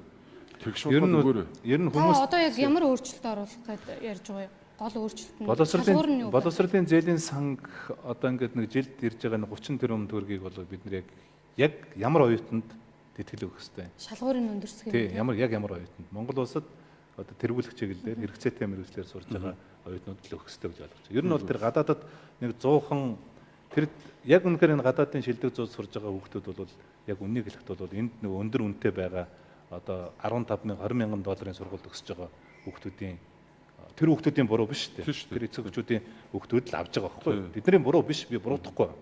Тэгэхээр чи ингээ боловсролын ялгаа гарчаад байгаа. Тийм шүү дээ. Одоо гэр хорооллын хүүхдүүд тэр сургуульд орж чадахгүй. Өдөөний хүүхдүүд тэр сургуульд орж чадахгүй тийм. Улам л миний нэг хэлээд байгаа юм шүү дээ. Монгол улсад ерөөсөө бүх үйлчилгээ одоо шүүхэн нэг цөөнхөд үйлчилдэг тийм. Одоо банк санхүү нэг цөөнхөд үйлчилдэг. Эрүүл мэндийн цөөнхөд үйлчилдэг. Боловсролын цөөнхөд үйлчилдэг байж болохгүй ч тийм шүү дээ. Тийм. Тэгэхээр энэ хүмүүсийн бухимдаад байгаа бол аргагүй байхгүй. Зөвхөн нь барагдаад байгаа нь аргагүй. Тэгэхээр энэ боловсролын зээлийн сан гэж байж цаашдаа байх юм бол ерөөсөө бүгдд нь тэгш шудраг ийм л зарчим байна. Нээлттэй л. Засгийн газар хоорондын тэтгэлгээр гадаадд сурж байгаа оюутан жил бүхэн 1200 оюутан явж байгаа. Тэгэхэд 1200 оюутнаас 1100 оюутан дандаа Улаанбаатар хотын хүүхдүүд явж байгаа. Яг хөдөөний тэр 330 сумд сурж байгаа хүүхдүүд ягаад энэ гадаадын засгийн газар хоорондын тэтгэлийг би тантай яг адилхан байна. Тий. Эднэрт бид нар нээлттэй тэр тийм шүү дээ. Тий. Боломжийн нээгээд Заавалчгүй ингээд нэг юм хэсэг бүлэг хүмүүс Тийш. мэдээлэлд ойрхон, эрх Тийш. мэдэлд ойрхон хүмүүсийн хүүхдүүд нь ингэж Зөв. гадаад үнэтэй сургууль Ийм үг сонсоод би сайхан байнасаа да. Энийг заавал хэрэгжүүлнэ шүү. Тэр оюутнууд ихтэй сургуулийн оюутнууд чинь өнгөрсөн 1 жил бараг танхимын сургалтанд хамрагдаагүй дан захмаар явсан тий. Тэгээд төлбөрөө бүтэн төлчихсөн. Тийм учраас захмаар явсан учраас төлбөрийн хувьд бууралт байж болдгүй юм уу? Ирэх намар жишээлбэл тал төлбөрөө төлөөд сургуультаа эсэж болох уу гэдэг асуултыг асар олон оюутнууд боловсролын сайтаас асууж өгөөч гэдэг ийм хүсэл тавьсан байна л да. болно. Яагаад Тэгэхээр энэ дээр болно? ямар Яагаад болно гэж хэлж байгаа юм гэхээр өнөөдөр ерөөсөө манай энэ хувийн ч бай, төрийн ч бай ихтэй сургуулиуд нэг зүйлийг ойлгох хэрэгтэй юм байна. Юу гэхээр өнөөдөр ковидын үе, цар тахлын үе байхгүй. Цар тахлын тухай хууль үйлчилж байгаа байхгүй. Цар тахлын тухай хууль үйлчилж байгаа учраас бусад хуулиуд чинь хүчингүй болж байгаа шүү дээ. Тийм учраас өнөөдөр энэ одоо ихтэй сургуульд орж байгаа намар ихтэй сургуульд орох чинь нөгөө нэг хичээлийн сонголтоор нь барьцаалж байгаа мөнгөний авчдаг шүү дээ. Эсвэл хавар шалгалтаар нь барьцаалж байгаа мөнгөний авчдаг. Одоо ингээд өндөр төлбөртэй дунд сургуулиуд бол нөгөө хичээлийн сургуулаас нь барьцаа суудлаар нь ангийнхан суудлаар нь барьцаалж байгаа нэг төлбөрийн урьдчилан авчдаг ийм юмнууд байна шүү дээ. Тийм учраас энэ цар тахлын хуулийн дээр хийсэн зохицуулалттай холбоотойгоор манай яам журам гаргасан. Журам гаргаад төрийн одоо өмчийн аль хэлбэр харгалзахгүйгээр өнөөдөр энэ ковидын үед үүссэн байгаа нөхцөл байдал дээр одоо хүүхдүүд эцэг эхчүүдэд асран хамгаалагч нарт ямар дарамт үүсэхгүйгээр одоо анги дэвшүүлэх. Эсвэл одоо тэр дипломын барьцаалж тэр төлбөрүүдийн төлөвлөхгүй байх тийм ээ. Хичээлийн барьцаалахгүй байх. Ангийн суудлын барьцаалахгүй байх. Уян хатан нөхцлөөр одоо ингээд энэ сургалтуудыг зохион байгуулах хэрэгтэй. Манайха төрийн нарийн бичгийн дараагаар ахлуулсаа одоо ажлын хэсэг ажиллаж байгаа. Тэгээ манай яам ч бас нэлээд нээлттэй яам тийм ээ. Тийм учраас одоо ингээд иймэрхүү гомдол санал байх юм бол манай яамны одоо вебсайтууд хандаад өгөөч л гэж байна шүү дээ. Одоо ер нь нэг асуу нөгөө таны салбар хариуцсан дотор нэг хөгжлийн бэрхшээлтэй гэдэг хүүхдүүд байгаа шүү дээ тий. Харааны бэрхшээл, хөгжлийн бэрхшээл гэдэг. Та ийшээгээ хандсан юмнуудыг эцэгчүүд өнөөдөр комментээр орж ирж байна л да. Хэлж ярьж исэн асуудал чи юу болж байна гэдэг. Би нарийн хамгийн сэтгэл хэмжүүлүүлж байгаа зүйл бол энэ ер нь тэгээ одоо цаашдаа энэ хөгжлийн бэрхшээлтэй гэж бас бид нар хэлж болохгүй юм байна. Болохгүй. Тий. Хөгжлийн бэрхшээлтэй гэж болохгүй юм байна. Тэгэхээр одоо юу гэдгийг нөгөө өөр хэрэгцээтэй боловсролын одоо өөр хэрэгцээтэй хүүхдүүд гэж л одоо хэлэх нэг зөв юм байл л дээ. зөв хиллэг гарахгүй бол зөв хэллэг гарахгүй бол ингэж ялгарлаад байгаа. насаараа юм хөгжлийн бэрхшээлтэй иргэд насаараа хөгжлийн бэрхшээлтэй хүүхд гэж нэгдүгürt байж болохгүй. Хоёрдугаарт бол хөгжлийн бэрхшээлтэй Монгол улс чинь 11,000 орчим хүүхд байгаа юм. Тэгэхээр энэ хүүхдүүдийг бүгдийг нийгмээс тусгаарлаад та нар ерөөсөө зөвхөн цөөхүүлээ энэ нэг сургуульд сур. Энэ нэг цэцэрлэгт сур гэж ингэж нийгмээс гадуурлах гэж шорон шиг хандаж бид нар болохгүй шүү дээ. Аль болохоор энэ хүүхдүүд чинь нийгэмшүүлж тэ. Тэгэхээр бидний энэ цаашдаа боловсролын хуулийн дээр барьж байгаа хандлага бол тэгш хамран сургалт гэж. Тэгэхээр бид нар дотор нь ер нь энэ одоо энэ нөгөө боловсролын тусгай хэрэгцээ шаардлагатай хүүхдүүд гэж хэлээ л да. Тусгай хэрэгцээ шаардлагатай хүүхдүүдэд дотор нь бас ялгамаар юм билээ. Үнэхээр хүн хэлбэрийн одоо гэрээсээ өөр гарч чадахгүй байгаа хүн хэлбэрийн ийм өвчтөй хүүхдүүд байна. Өвчнөд зовлонтой хүүхд. Эднэрт бид нар явуулын багш нар тийм ээ теле хичээл, захин хичээлүүдийн хэлбэрүүдийг оруулъя. Тэр онцлогоос нь тэр сонсголын бэрхшээл, харааны бэрхшээлээс нь шалтгаалаад гэрээр нь нөгөө талаар бол үнэхээр тийм бас сургууль зөвхөн тэр нөгөө онцлогтой тэр сургууль дээрээ ирж иж одоо хичээл авах хэвээр сургууль боловсрол авах хэвээр хүүхдүүдийг тэр тусгай хэрэгцээтэй сургууль дээр нь хэлнэ. Арай жоохон хөнгөвтөр ийм одоо хэрэгцээ шаардлагатай хүүхдүүд бол бид нар нийгэмшүүлнэ. Бид нар жирийн одоо сургууль системд тийм сургууль. Ер нь хүүхдүүд ч гэсэн хүний амьдрал бас ийм байдаг юм байна гэдгийг бас жирийн хүүхдүүд, эрүүл хүүхдүүд ч гэсэн тэрийг ойлгох бас ёс суртахууны их тийм том хүмүүжлийн том ач холбогдолтой юм байна гэж бодож байна. Анги хамт олон чинь тэр хүүхдийг хайрладаг, өрөвддөг, инэрэнгуй болгодог тийм зүйлийг одоо хийх хэрэгтэй л да. Хуучин тийм байсан шүү дээ. Инэрэнгуй усуучтэй. Одоо таны өсчихсэн үе, бидний өсчихсэн үе гэдэг юм бол яг хөө тийм үе байгаа. Одооны хүүхдүүдийн үе дээр одоо бид бүхний туулсан замналыг тулгах юм бол бид нар ойлгохгүй л дээ. Тэгэхээр энэ дээр суурлаад таны ярьж байгаа шиг илүү их инэрэнгуй нэгэнгүй би бинийгээ бас хүндэлсэн, хайрлсан, энэрсэн, хамгаалсан тийм нэг юм сэтгэл зүгээс суулгамаар юм шиг санагдаад. Бид нар ч их цөөхөлөө шүү дээ. Тийм шүү дээ. Одоо дөнгөж 3.2 сая хүн хамтаа ус 138 мянган хөгжлийн бэрхшээлтэй иргэдтэй болчиход байж байгаа. 138 мянга гэдэг бол Өвсгөл аймагчин хүн ам 138 мянга байхгүй. Өвсгөл аймаг тэр чигээрээ хөгжлийн бэрхшээлтэй иргэдтэй нэг юм аймаг болчихлоо гэсэн үг шүү дээ. Энэ бол үнэхээр одоо Монголын төр гэж байдаг л бол энэ хүмүүсээ харах хэрэгтэй, хайрлах хэрэгтэй, анхаарах хэрэгтэй, бодлого явуулах хэрэгтэй. За би ерөөхдөө бол Батцраа би сайдаас бол энэ асуудал ерөөхдөө хангалттай авчлаа гэж бодож байна. Өөр сүүлийн асуулт. Сайтыг засгийн газрын гишүүн учраас асууя цаг үеийн асуудлаар одоо улсын баяр наадмыг хойшлуулах, цахим наадмыг хойшлуулах асуудлыг ярьж байна те. Та засгийн газрын гишүүний хувьд засаг дээрийн асуудал ер нь ойрын хугацаанд яригдсан уу? Хэрвээ энэ санал гарвал та улсын баяр наадмыг хойшлуулах санал өгөх үү? Ер нь ямар бодолтой байна? Өнгөрсөн 7 хоногийн засгийн газрын хуралдаан дээр бас энэ улсын баяр наадмаа цахимаар хийнэ. Аймаг сумын баяр наадмыг одоо төр хойшлуулалт яасан бэ гэсэн ийм шийдвэр гарсан шүү дээ, тийм. Тэгээ энэ бол угаасаа хуультай бас. Улсын баяр наадам хийн. Би нөгөө түрүүн 9 сарын 1-нд хичээл эхлэнэ гэдэг хуультай гэдэгтэй адилхан. Улсын баяр наадам ч хуультай учраас магадгүй улсын хурлаас тогтоол гарч иж энэ шийдвэр гарах ёстой болов гэж бодож байна. Тэгээ чинь засгийн газар чинь нөгөө кабинетийн зарчмаар ажилладаг шүү дээ. Тийм учраас бол кабинет ямар шийдвэр гаргана би одоо кабинетийнхаа байр суурийг л яахгүй. Тийм кабинетийнхаа байр суурийг л дагахгүй бол би ийм байр суурьтай байсан гэж бас хэлж ярьж болохгүй тийм. Сайд бол бас би таныг бол арай бас нэг хөнгөн бас одоо нөгөө хувийн эвсэлтгсэн сайн хэлж ирсэн. Тэр хүний хувьд бол хүмүүс танд өнөөдрийн комментиг харж байгаад эсрэг дэмжиж шүү. Тэгэхээр та энэ дээр агуу тийм зөв бодлого зөв гаргаад тэгээ итгэлийн итгээ алдаарай гэж бодлоо. Боловсролын одоо ерөнхий хууль гэж маш том хууль. Эх 7 хоногт улсын хурлаар хэлцэгдэж байна. За тэгээ энэ дээр л манай одоо иргэд маань тийм маш идэвхтэй оролцоороо. Ягаад гэвэл Монгол хүн бүрийн одоо оролцох ёстой хууль юм байна. Сургуулийн өмнөх наснаас ахуулаад одоо хүүхдийн эхийн хэвлэлээс хүүхдөрөөд насын эцэслэх хүртэлх насан туршдаа суралцах гэдэг энэ шинэ одоо концепц, шинэ хандлага бол одоо Монгол улс орох чинь гэсэн үг шүү дээ. Нэг ч хүүхдийг сургуулаас цэцэрлэгээс гадуур орохгүй. Одоо төрснөөс нь шалтгаалаад гэдэг юм уу, орлогоос нь шалтгаалаад гэдэг юм уу, боловсролын ялгаа, боловсролын ийм юу байх нэг ийм л улс байх ёстой гэж одоо бодож байгаа шүү дээ. За. Ерөнхийдөө цаг гаргаж одоо энэ хүнд нөхцөлд ирж бас тодорхой тайлбарыг өгсөн танд баярлалаа. Ажил амжилт хүсье. Тэгээд одоо итгэж байгаа. Тэ? Тэрнээс би таныг бол нөгөө пялдагдах гэдэг юм бол байхгүй. Тэгэхээр танд бол итгэж байгаа шүү. Та энэ ажлаа дуусгаад ингээд өнөөдөр би бол хангалттай мэдээлэлүүд авчлаа. Тэгээд сайд өнөөдөр маш их баярлалаа. За намайг одоо урьж бас энэ нэвтрүүлэгт оролцуулсанд их баярлалаа. За.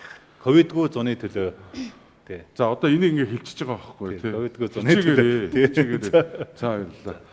За сая явуулын станц өнөөдөр боловсролын шинжилгээ ухааны сайд хямралтай шууд ярилцлага хийлээ. Энэс дагуулад явуулын станцаас манай сэтгүүлч Бям гэрэл та бүхэнд одоо сурвалжлага газар дээр сүнсүүд дамжуулна. Баярлалаа та бүхэнд.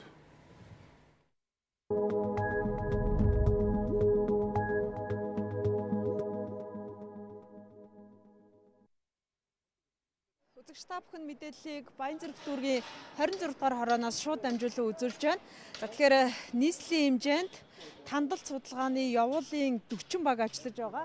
За ийм автобустай. За ингээд 2 эмч, 1 жолооч гэсэн бүрэлдэхүүнтэй баг коронавирусын халдвар авсан иргэд болон за с 'жиг бүхий иргэдэд үзлэг хийж одоо явуулаар ажиллаж байгаа. За Баянзүрхийн 26 дугаар хорооны өрхийн эмнэлгийн явуулын баг бүрэлдэхүүн яг одоо коронавирусын гэр бүлийнх нь хүн нь халдвар авсан байж болцсошгүй иргэнтэй уулзж байна.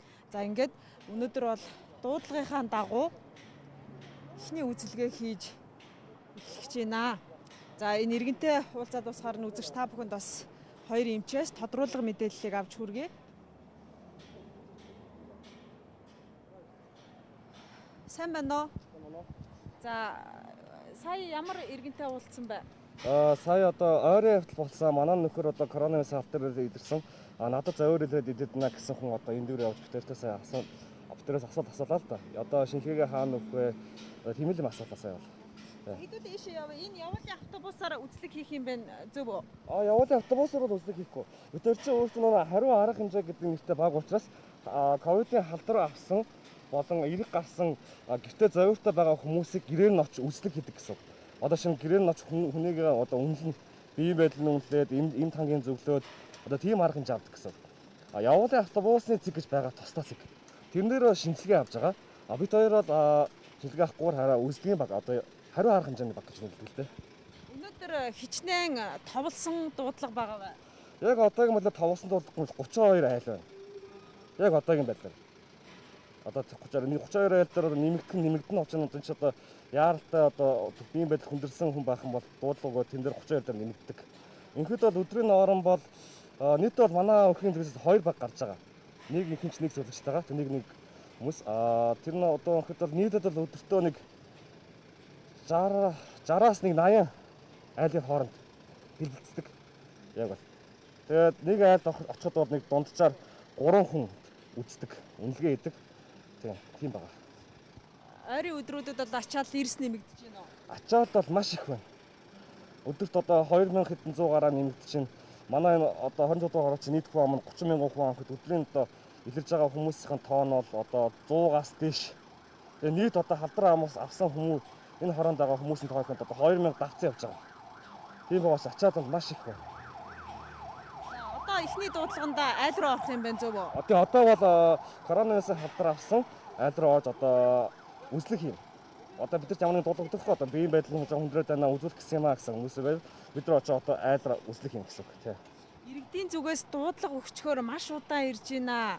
Үйлчлэгээ их удаан байна гэдэг зүйлийг яриад байна шүү дээ. Та бүхний одоо энэ ажлын нөөц боломж чи одоо дуудлага өгсөн даруйд хэдийн хугацаанд очиж үзлэг хийж чадчихэв. Бидний зүгээс л аль чадхаараа л хийж байна. Яг үндэ бол. Өдөртөө энэ 30 эдэ нэг багт 30 эдэ хүн 30 эдэ айл навагдаад явна гэдэг чинь маш их хугацаа зарцуулдаг байхгүй юу? Бид нар одоо өглөө гартаа цагаан хувцастайгаа гараад өдөр цайны цаггүйгээр шууд тасралтгүй оройн 9-10 хүрт одоо айл үздэг. Бүр яаралтай дуудлага байх юм бол хажууд нь байгаа айл майлаа шууд ороход бүр нэг яаралтай одоо жирэмсэн яаралтай өвдөд байгаа хүмүүс нэн дээр авчих хичээдэг. Гисэн хэд бид нар нөөц болсон үнэхээр хүрдэггүй. Яагаад гэвэл энэ ч одоо 30 мянган хүн амд 2хан баг гарч байгаа. Тэр 2 баг маань нэг айлд очиж хичнээн минут болох уу? Дунджаар нэг хүнөө үзэн имийн зөвлөн. Тэгсээр л 10-аас 20 30 минут болдог. Тийм учраас ихэд бол нөөц болцсон маш их дутуу. Тэгээ бид нар одоо амхандаа одоо чадхын хэрээрээ л одоо ажиллаж байна. Яг үннийг хэлэхэд бол. За сүүлийн үед бас иргэд их хүндэрч байгаа штэ тийм ээ. Иргэдийн зүгээс бас та бүхэнд үзүүлэхдээ ямар зүйлийг илүү хийж гин, ямар зовиурууд байгаа гэж. Ерөнхийдөө бол ийм толгой өвдөн одоо гүйлгэж гин гэж байна. Тэгээ ер нь толгой өвдөх тэгээд ер нь жоохон хүмүүс өвчин авсан гэдэг аяг стресстэй байна хүмүүс нь аягүй стресстэй. Тэгээ нэмэлтээр цээжээр хатгуулж өвдөн цэр гарна. Тэгээд одоо даалны ууц нуруугаар одоо хатгуулж өвдөн гэсэн дуулах хэвчлэн байгаа. Учир нь коронавирус авч өөрөө нөө амьсан замын авдаг. Тийм бас уушинд их нөлөөлдөг. Тийм учраас одоо нэг цустай цэр гарах нь одоо ихэд бол хүнд хэлбэрүүд нэг байгаа. Голдуу бас архаг хууч өвчтэй ахмад настай хүмүүс хүндэрч гин гэж байгаа шүү дээ тийм ээ. Хүндэрсэн хүмүүсийг эмнэлэх зөөвөрлөх ажлыг бас хийж байгаа бах тийм ээ. Эмнэлэх зөөвөрлөх ажлыг бол дүүргээс явагддаг байгаа. Бид нар одоо очиод хүнээ үнэлнэ. Тэр хүн одоо биеийн байдал нь дунд байна уу, хүнд байна уу гэдгийг хөнгөн мань үүдийг үнэлээд хэрэг дунд ба түүнээс дээш одоо дунд юм уу хүнд нэг бол ахмад хууч өвчтэй хасалсан өвчтэй жирэмсэн нэраа жоох хүүхд байхад бид нар яаралтай нэрийг өгдөг. Гисэн идэж дүүрэг дээр одоо дүүрэгч одоо дан дүүрэхгүй одоо энийг одоо дийдсэн баг шүү дээ. Тэр орны одоо орон тоонд маш их цөм хүмүүс авахгүй байх тохиолдол бий. Хүмүүс гэртээ хүндэрж байгаа тохиолдол бий. Одоо 38 нийтэд жирэмсэн удахгүй төгтөөжсэн ороо одоо эмнэлэгт яаралтай хэвлэлт нэр өгсөн ч гэсэн эндээс авахгүй байх тохиолдол байна. 2-3 хонжоо тохиолдол байна. Тухайн үед нь бид нар яаралтай бас давтан нэрүүд ингээ өгж байгаа. Энэ хүн яаралтай хэвлэлтэй байна. Ингээ гадар явахаар иргэд ингээд ирээд уулзаад тусламж хүсээд байна шүү дээ. Одоо иймэрхүү тохиолдол одоо байнга юм байна уу тийм ээ? Байнга энэ тохиолдол байнга. Хүмүүс иргэдэл асуух юм бол асууна. Бид нар хариулж чадах хэмжээ хариулна. Гэсэд одоо ингээд ихэвчлэн хүмүүс одоо шинжилгээгээ хаана өгөх вэ, шинжилгээ яаж өгөх вэ гэсэн асуулт их асуудаг. Бид хоёр ч өөрсдөө хариу арга хэмжээний баг учраас шинжилгээ бол авахгүй гэдгийг иргэдээ хэлээд та нар хэрэг ойрын хөвтөл болсон бол гэртээ өөрсдөө тусгаалаад хараа дүүргийнхаа эрүүл мэндийн төвд одоо мэдээлэл өгнө. Би хин гэдэг хүний одоо ойрын хөвтөл болчлоо. Би халдраа авсан байх эрсдэлтэй байна гэх юм бол тэр хүний одоо халдраа одоо шинжилгээний багт нэрийг оруулдаг гэсэн. Шинжилгээний багт нэрийг оруулснаар хараа дүүргээс 6 дахь хоног дээр нь гэрээс нь очиж шинжилгээ авдаг. Хүмүүс 6 дахь хоногоо хүлээж чадахгүйгээр гэрээс гараа шинжилгээ өгөх тохиолдол зөндөө байдаг. Яагаад 6 дахь хоног гэдэг нь одоо вирус ч өөрөө 70 хугацаатай. Тухайн хүн тэр хүнтэй уулзаа хизээш халдар авсан байж болно. Өмнөх өдөр ч юм уу, маргааш ч юм уу, тэр өдөр ч юм уу мэдэхгүй. Тийм учраас заавал 6 дахь хоног гэдэг нь эхний эдэн өдрөд одоо 2 дахь 3 дахь өдөр шинжилгээ авах юм бол Эндээ бас хүлээцтэй байгаа ч гэж хэлэх гээд байна. тиймхэд бол эмнэлгийн тусан зүйлсийг нь одоо эмнэлгийн ажилчдад одоо өгөнд нь одоо орооч одоо халдрын хамгаалалт нийгмээ сайн бариач гэж одоо зөвлөдөг. За та хоёр одоо өнөөдөр товлсон 30 гаруй дуудлагатай эхний дуудлагандаа явах чинь штэ. Энэ хувцастайгаа өдөрт дунджаар хэдэн цаг байна? Өдөрт дунджаагаар өчигдөр чи би бит хоёр одоо ажил 8:30-аас эхэлдэг бит 8:30-аж ирээд 9:10 болж явах ажлаас гараад оройн 8 өнгөрч яхад одоо ажил руугаа орсон. Тэгэхээр жоод өдрийн бараг 11-ээс 12 цагийн хугацаатай энэ хувцастайгаа тасалдгүй байдаг гэсэн үг. Хувц удаан өмсөд мэдээж өөрт чинь одоо тий эрүүл мэндийн хувьд ч гэдэм үү завирууд нэлээ хийлэрч байгаа. Одоо яг үндэ бол энэ хувцастай би чи одоо 12 сараас хойш бараг тасалддаг явж штэ. Анх 12 сард одоо шинжилгээ гэж авсан, дараа нь вакцин гэсэн, одоо ингээ хариу арга хэмжээ. Өвлийн цагт бол маш хүйтэн, маш их даардаг байсан. Хөл айл руу ороод хөлрөө буцаа гараад хатгаа авч одоо хатгаа авах магадлал эстэл маш хүйтэн. Одоогийн хувьд бол одоо маш гадаа халуун байна. Айгүй дотор айгүй хөлдөрдөг. Тэгээ одоо хүмүүстэй их ярих ам их цангана. Гэсэн хэдий ч одоо эстэй бодож ерөөсөө хоолнд идэхгүйгээр одоо энэ хувцастайгаа тасалдгүй байдаг учраас эрүүл мэндийн хувьд бол бас их ядардаг, зовир ихтэй тийм байгаа. За амжилт хүсье өнөөдрийнх нь ажилд. За үзэгчдээ би та бүхэн мэдээллийг Баянзүрх дүүргийн 26 дугаар хорооноос шууд дамжуулан үзүүлж байгаа. За Баянзүрх дүүргийн 26 дугаар хорооны тандалт судалгааны за үзлэгийн баг инхүү ажилдаа гарч байна. За хоёр эмчийн хувьд өнөөдөр тоглосон 30 гаруй дуудлага байгаа. За гэхдээ өдрийн хугацаанд нэмэлт дуудлага маш их ирж байгаа учраас өдөртөө 60-аас одоо 70 гаруй дуудлаганд явах ч ийм тохиолдол байдгаа гэдгийг хэлж байна. За тэдний онцолж байгаа нэг зүйл бол жишээ нь энэ Баянзүрх дүүргийн 26 дугаар хороо 30 гаруй мянган хүн амтай. За 30 гаруй мянган хүн амын дунд энэ тандалт судалгааны ганцхан баг өдөрт явж байгаа учраас ачаалал маш их байна. За тиймээс иргэдийг хүлээцтэй байхыг за дуудлага өгсөн бол гэрээсээ гарахгүй өөрийгөө тусгаарлаад гэртээ байхыг эмчнэрийн зүгээс анхааруулж байгаамаа. Үзэгч та бүхэн асаа станцын мэдээлэлд үргэлжлүүлээд анхаарлаа хандуулна.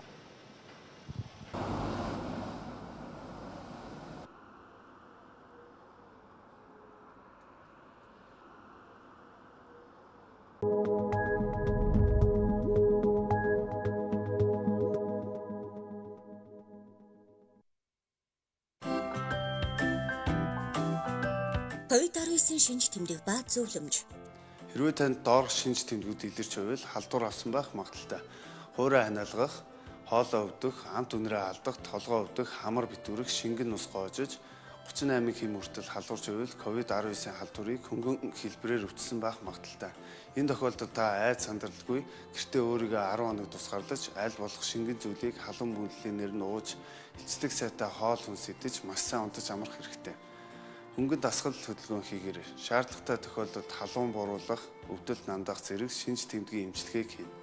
Мөн Д амин дэмийг 4000-аас 5000 мг-аар өдөрт 1 удаа, З амин дэмийг 1000 мг-аар өдөрт 1 удаа 14 хоногийн турш шуун. Хэрвээ танд амьсгаадах амьсгалын тоо насан туршидад 1 удаа 1 минутанд 20 буюу түүнээс дээш болох эсвэл амьсгал давчдах ханиалгалтанд эрс нэмэгдэх, амны сааст хил уруул хорооны үзүүр хөхрөх, амт үнрээ алдах, цээж хүндрэлж өвдөх, 38-аас дээш халуурах, зарим тохиолдолд гүйлгэх, бөөлжих шинж тэмдгүүд илэрч байвал эмнэлгийн тусламж яаралтай авах шаардлагатай бөгөөд 112 дугаараас тусламж мэдээлэл авна. Хэдийгээр та вакцинд бүрэн тунд хамрагдсан ч гэсэн инхри бяцхан үүрс болон жирэмсэн эхчүүдийнхээ төлөө халдвар хамгааллын дэглэмийг хандлан баримтлаарай.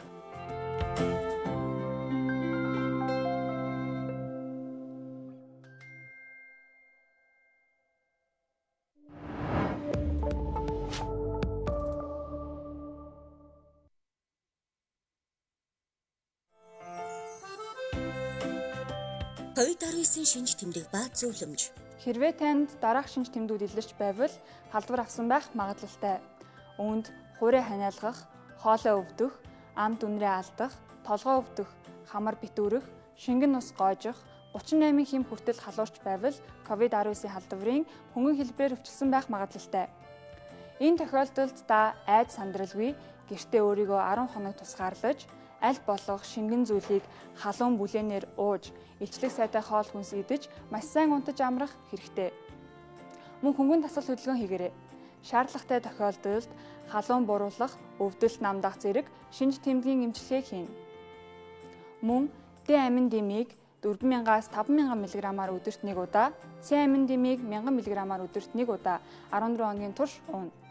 Хэрвээ танд амьсгаадах, амьсгалын тоо насан туршидад 1 минутанд 20 буюу түүнээс дээш болох эсвэл амьсгал давчдах, ханиалгалд эрс нэмэгдэх, амны салст, хил, уруул, хурууны үзүүр хөхрөх, амт үнрээ алдах, цээж хүндүрлэж өвдөх, 38 хэмээс дээш халуурах, зарим тохиолдолд гүйлгэх, бөөлжих шинжүүд илэрч байвал эмнэлгийн тусламж яралтай авах шаардлагатай бөгөөд 119 дугаараас тусламж мэдээллээ авна уу?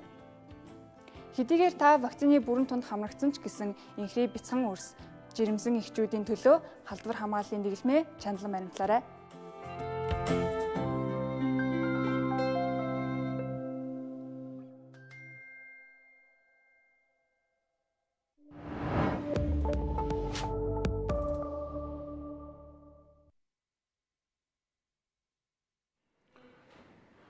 За студ иргэн уулзаж байна. Одоо өнөөдрийн 2 дахь зочин маань улсын онцгой байдлын онцгой комиссэнд иргэдэх Эрдэмтдийн багийн гишүүн Батбаяр хүрэлцээрсэн. Өдрийн мэдрэг та бүхэндээ.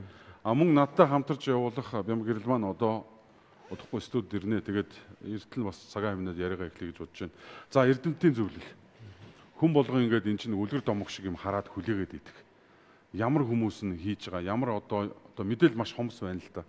Одоо ингээд албаны хүмүүс гарч ирэхээр Эрдэмтдийн мэрэгдийн зөвлөлөөс шийдэл гаргаж ийн гэж яриад идэг тий. За өнөөдөр ковидын нөхцөл байдал өсөд эхэлчихлээ.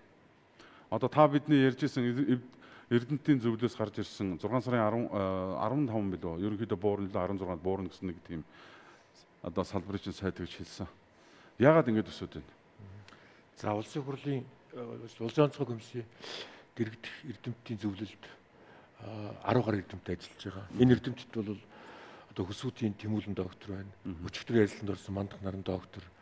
За мөн одоо Нэмүтийн Сувда доктор гээд маш олон одоо Монголын тэргуулах зэрэглэлийн эрдэмт ажиллаж байгаа. За эрдэмтдийн зөвлөлийн одоо тодорхой судлаачдын гаргасан таамаглалаар бол 6 дугаар сарын одоо 15-аас тохиолдлын тоо буурах ийм одоо тооцоол байсан. Энэ бол халдварын тохиолдол бусад одоо хүчин зүйлийг тооцсон юм тооцоол. Бидний тогтмол гаргаж байгаа тооцоолын нэг. Тэгэхээр иргэд олон нийт бол одоо энэ тооцоолд үндэслээд ингэх үйсэн, энэ яагаад дуурсангүй гэхээс илүү энэ тооцоолд ямар хүчин зүйл нөлөөлвэ гэдэг талаас харах хэрэгтэй. 6 дугаар сарын 10-д хүртэл бол тооцоолын дагуу бол тэрэн дотроос Улаанбаатар хот бол өвчлөлийн тохиолдол буурах юм хандлагатай байсан. Харамсалтай нь 6 дугаар сарын 10-аас хойш бол тохиолдлын тоо эрс нэмэгдлээ. Олон хүчин зүйл нөлөөлсөн байгаа. За энэ дотор бол мэдээж одоо хөл хөдөлгөөн, за одоо орон нутгийн хөдөлгөөн нээсэн байдал, за одоо 16,000 гаруй хүмүүс одоо шагнал авлаа. Энэ шагналыг одоо дагаад 16,000 хүн одоо найр наадан болсон баг. Энэ нөлөөлж байна. За дээр нь бол вирус Монгол тархаад байгаа энэ вирусын одоо хувилбар тодорхой хэмжээний мутацид орсон баг магадaltaй. Өнөө маргааш бол одоо жишээ нь ойрын үед бол судалгаагаар за энэ мутацид орсон вакцин гэж хэлж байна тий. Монгол мутацгаа вирус одоо гарч ирсэн гэдэг. Тий. Энэ одоо байгаа хүчин зүйлүүдийг тооцоож ингэж судалгаатай ажиллаагүй юм уу? Энэ судалгаанаас зөвхөн иргэд олоннууд бол зөвхөн нэг хэсгийг нь тасдаж аваад ирээд байна шүү дээ. Энэ судалгаан дээр чинь болохоор энэ судалгаанууд дээр ямар судалгаанд үүсгэх вирус вакцины үр дүн мутацгүй одоо хувилбарт байх мутацид ороогүй байх одоо тэр тооцоол дээр бол ийм хувилбарт явж ирсэн.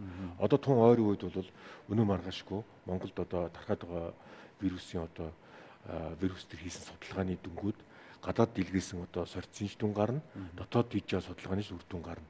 Тэгэхээр үндсэндээ иргэд олон нийт гэсэн өөрсдөө харж байгаа вирусын халдварлах чадвар эрс өсчихсэн байж байгаа. За мөн одоо шинж тэмдэг бол бас нэлээ өөр байна. За мөн одоо вирусээр одоо халдварлаж байгаа хүмүүс маань нөгөө вакциныхаа одоо бүрэн тунд хамрагдаж чадаагүй байгаа хүүхдүүд, жирэмсэн эмэгтэйчүүд эрсдэл бүлгийн бүлэглүүгээ явж штэ. Харин эсвэргээрээ бол вакцины бүрэн тунд хамрагдсан 14-өөс 28 хончсон энэ хүмүүст бол илүү одоо халдварын тохиолдол нас баралт хүндрэл маш бага байгаа. Тийм учраас иргэд олон нийт бол вакцины үр дүнтэй байгаа юм байна гэдгийг харах хэрэгтэй. Иргэд бас бодох хэрэгтэй. Бидний хажууд өвдөд байгаа хүмүүс ямар хүмүүс өвдөд байна. Энэ өвдөд байгаа хүмүүс бол ямар хүнд өвдөж гин үү, хөнгөн өвдөж гин үү, нас баралт нь ямар иргэд өөрсдөө мэдчихэж байгаа шүү дээ. Энэ бол дандаа вакцинд бүрэн хамрагдаагүй, халдвар хамгааллын дэглэмээ сахиагүй ийм хүмүүс өвдөж хүндэрч байгаа. Одоо ингээд энэ л та уул нь бол би танаас бол ингээд нэг нүгөө ингээд ярьцлага аваад ингээд хэлэхээр одоо бүх хүмүүс ингээд иргэд буруутай, тэр буруутай гэдэг тодорхой хэмжээнд буруу байж болно. Тэ тодорхой хэмжээнд нэг ёсонд бол эрдэмтэн мэрэгдийн зөвлөл шийдвэр гаргаад одоо хүчин зүйл дээр гаргаж өнөөдрийн хөл хорой инээ тэрэ гэдэг одоо энэ цагийн байдлыг харах юм бол ирээдүйн цагийг ингэж харж Эрдэмтэн мэрэгдэл шийддэг үстэй. Тэгэхээр одоо бид нар бол дүгнэлт нь ингээд гарах ч юм уу, ингээд шийдвэр гаргаа. За 7 сард яах юм, 8 сард нөхцөл байдал яах юм, 9 сард яах юм гэдэг чинь та нарын одоо эрдэмтэн мэрэгдлийн оновчтой шийдэл гаргах нь одоо та нарын үүрэг. Тэрийг хэрэгжүүлэх нь захирамж гаргаад шийдвэр гаргах нь иргэд байгаа байхгүй. Энэ хооронд чинь зай гарчаад байгааг хэлээд. За вакцин дээр би танаас дахиж асуумаар. Энэ вакцин сайн муу гэд, хятад муу, хожоо вакцин муу гэд, Орос нь сайн гэд, Pfizer нь ийм гэд, AstraZeneca нь халуурдаг, инээтрэ гэд. Ийм хүчин зүйлүүд байгаад эргэлзээ маш их байна. Одоо энэ вакцинд хамрагдаагүй вакцинд бүр өстой вакцины үзэн яддаг хэсэг хүмүүс байна. Ээжүүдийн одоо холбоо инээтрэг надад урьж уулзсан. Тэр хүмүүсээ яах юм? Тэр хүмүүсийн төлөө яагаад ингэж одоо хүний эрх мэдээж нэгт яригдана, тийм ээ. Хоёрдугаарт бол энэ чинь нөхцөл байдал олонхороо бид нар дархлын одоо нөгөө юугаа хийх хэрэгтэй, тийм ээ. Сүргийн дархлаа хийх хэрэгтэй. Ийм хүчин зүйлүүд чинь та нарын мэдээлэлээс болоод итгэл үнэмшил байхгүй болчих ингээд байгаа юм шүү. Одоо над бол тэгж харагдаж байна. Та бол дөрөв орж ир хэлж байна бас нэлээд ядарсан байна. Бид нар бол ингээд урт хугацааны цагаар ингээд ажиллаж байгаа шүү аваргаа гэдэг рүү би таныг ойлгож байна. Тэгэхдээ энэс илүү тэр цаан чинь ард иргэд чи өөрсдөө бас энэ сар тахалд одоо ингээд гаргалгаа нь мэдгүй, шийдвэр захирамж нь мэдгүй ингээд бүр паникцсан хүмүүс их байна л да. Тэгэхээр иргэд олон нийт вакцинд итгэл аягүй чухал үед. Энэ зөвхөн манай улс тулгамдаад байгаа асуудал биш. Дэлхийн дахин олон орнд бол вакциныг эсэргүүцдэг ийм хэсэг бүлэг хүмүүс бол байдаг. Тэгэхээр хамгийн гол одоо иргэдийн ойлгох ёстой зүйл бол бид бол маш олон судалгаагаар сайн байна. Маш олон судалгаагаар Монголд тарьж байгаа вакцинууд тэрэн дотроос Монголд тарьж байгаа Sinopharm-ын Verocell вакцин үр дүнтэй байгаа гаргаж ирсэн. Жишээлбэл бид эмнэлэг төвчж байгаа өвчнүүд дээр анализ хийж үзэж болж байна. Эмнэлэг төвчж байгаа өвчнүүдийн дунд анализ хийгээд үзэхээр вакцины бүрэн тунгаад тариулсан өвчнүүдийн хүндрэл эзлэх хөв бол 5%-аас бага байна. Тэгэхээр эндээс бидний юу гэж харж болох вэ гэхээр одоо нас барсан одоо 400 гаруй хүн байгаа. Энэ дотор зөвхөн 5% нь вакцины бүрэн тунгаа тариулсан юм хүмүүс байна. За энэ хүмүүсийн нас баралтаас дахиад харах юм бол энэ хүмүүс дотор вакцинаас илүү өөр хүчин зүйл нөлөөлсөн харагдаж байна. Тухайлбал эргэтэн шилжилсэн хүмүүс байна, бөөр шилжилсэн хүмүүс байна, хавсарсан өвчтөй, ахмад настай хүмүүс байна. Тэгэхээр иргэд бол вакцина тариулсан хүмүүс хүндрэл нас баралт маш бага байгаа юм байна гэдгийг тооцох хэрэгтэй. Бид өөрсдөө хийсэн судалгааг Америк нэгдсэн улсын Джон Хопкинсийн их сургуулийн судалгаачтай хамтран одоо баталгаажуулсан байгаа. За манайд хийсэн судалгаа өвчлөл, нас баралт, хүндрэлийн тооцоо бид нар хийхдээ вакцина бүрэн тунгаа хамруулсан бүлэг, вакцины бүрэн тунгаа хамруулаагүй эсвэл вакцинд хамрагдаагүй бүлэг, тэрэн дотроос байгаа өвчлөл, тэрэн дотроос байгаа нас баралт ийм байдлаар тооцоолол гаргаж Джон Хопкинс сургуультай хамт тооцоолол хийсэн байна. Эндээс үзэхэд бол яг одоогийн байдлаар манай вакцины үр дүн бол 75-аас бүр 85% үр дүнтэй гарч байгаа. Тийм учраас бид бол одоо гол одоо шийдэл юу вэ гэхээр вакциныхаа бүрэн тунг хийх хэрэгтэй. Бүрэн тунгаа хийлэгдлээ аль болохоор гэрээсээ гарахгүй, маск авахгүй, олон нийтийн арга хэмжээнд оролцохгүй ингэж өөрийнхөө дархлааг одоо хамгаалах зайлшгүй шаардлагатай байна гэдгийг гаргаж ирж байгаа. Хоёрдугаар улсын онцгой комиссэд иргэд ажиллаж байгаа эрдэмтдийн бүлэг бол хараат бусаар дүгнэлт зөвлөмжөө гаргаж байгаа. Улсын онцгой комисс хараат бусаар бидний зөвлөмжөө хүргэж байгаа. Бидний хүргэсэн зөвлөмжүүд бол жишээлбэл жирэмсэн эмэгтэйчүүдийн вакцинжуулалтын аюулгүй байдал, жирэмсэн эмэгтэйчүүдийн вакцинжуулах уу, 12-оос 17 насны хүүхдүүдийг вакцинжуулах уу, тэрэн дээр одоо ямар байр суурьтай гэх мэтлэн бүх одоо дүгнэлтүүдийг хараат бусаар гаргаж улсын онцгой комисс руу хүргэж байгаа. Тийм учраас бол бид бол энэ дээр бол байр суурь тодорхой илэрхийлж байгаа. За одоо бол улсын онцгой комисс руу одоо хүргэж байгаа эрдэмтдийн дүгнэлт бол өнөөдрийн нөхцөл байдлаас хараад вакцинжуулалтынхаа явц энэ судалгаануудаа хараад бол илүү одоо хөл хориг зайлшгүй тогтоох шаардлагатай байна. Учир нь бол одоо тохиолдлын тоогоос харахаар тохиолдлын тоо бол одоо 3000-аас 3500 хүрэх юм магадaltaй байна. За ингээд нэг сарын дотор бол шинээр өвчлөх хүмүүсийн тоо 100-аас 120 мянга төгрөг эрсдэлтэй байна. Яг одоо энийг бол би танаас асуулт хариулт маягаар одоо асууя гэж бодож байсан. За манай сэтгүүлч хүрээд ирлээ. Энэ телевизийн сэтгүүлч Бям гэрэл маань сая шуудаас одоо Баянзүрх төргийн 30 дугаар хороонд 26 дугаар хороонд алдарт 26 дугаар хороон дээрээс одоо мэдээлэл дамжуулаад ирлээ. Тийм түрүү сурвалжлагаас харсан баг тийм ээ. Эмчнэр үнэхээр ачаалттай ажиллаж байна. Баянзүрх төргийн 26 дугаар хороо 30 мянган хүн амтай. Тандалт судалгааны нэг л баг байна. Тэгээд 30 мянган хүн амын дуудлаганд яваад үйлчилж байна. Тэгээд өдөрт 60-аас 70 дуудлаганд явах үе байдаг. Ачаалт бол үнэхээр хүнд байна гэд хэлж ин тэгэд иргэдийн зүгээс одоо хүлээцтэй байгаа ч бид нэр дуудлага бүрийг авж байгаа. Гэхдээ дуудлаганд очиж үйлчлэхэд бас хугацаа алдах тохиолдол их байна. Мэдээж нөгөө халдвар авсан хүмүүс стресстэй, бухимдалтай байгаа. Тэгээд нөгөө эмчнэр ирэхгүй байна, дуудлага өгсөн тоохгүй байна гэдэг асуудлаар их бухимдж байна. Тэгээд эмчнэрийг очиход бас иргэд тийм байдлаар харцж байгаа учраас тэр нөгөө ачаалттай ажиллаж байгаа эмчнэрийн сэтгэлзүүд их хүнд тусдсан юм шиг бисээ нөгөө эмчнэртэй ярилцсан чинь тийм зүйл их ажиглагдлаа. Ярианаас хоцроод ирлээ уучлаарай. Та түрүү яриандаа бас дурдж байна тийм ээ. Хөл хорих юм саналыг Эрдэмтдийн багаас гаргаж байна гэж. Манайх 4 удаагийн хатуу хөл хорьсон л доо. Гэхдээ үр дүн сайн байсан уу? Үр дүнг бас хөл хориод халдвараа бүрэн юм чадаагүй. Маш хатуу 4 удаа хөл хорьсон. Гэтэл одоо дахиад хөл хорино гэдгийг бол олон нийт үнэхээр хүлээж авахгүй юм нөхцөл байдалтай байна л да. Хөл хорихоор та бас мэдж байгаа тийм ээ. Эдийн засгийн хүнд байдалд ордог. Аж ахуй нэгжүүд, бизнес эрхлэгчдэд хүндэрдэг. Ийм бас нөгөө талд хэцүү зүйл байгаа шүү дээ. Яг одоо хөл хорилоо гэхэд та бүхэнд ямар прогноз байгаа юм бэ? За хөл хорих шалгуурууд байгаа. Нэгдүгээр халдварын тоо гардаг. Одоо яг тийм халдварын нөхцөл байдал нь үүсчихэд байна. Өөрөөр бид нэгдүгээр халдварын тоо гаргах хэрэгтэй. Халдварын тоо бол өнөөдөр бид 1 сая хүнд тохиолдлын тоогоор дэлхийд хамгийн өндөр тоонд орчлоо. Хоёрдугаар бид орны ачаал гардаг.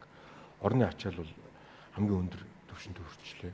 Гуравдугаар бид лабораторийн ачаал гардаг.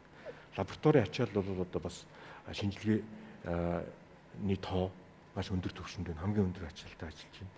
Дөрөвдүгээр бид нас баралтаа хардаг. За нас баралтын хувьд бол яг манай улсын хувьд бол дэлхийн одоо өөрөө сая хэллээ. Манай эрүүл мэндийн салбарын ажилчид, өрхийн эмчнэр, анх дагч, хоёр дахь, гурав дахь шатлалын эмчнэр маш одоо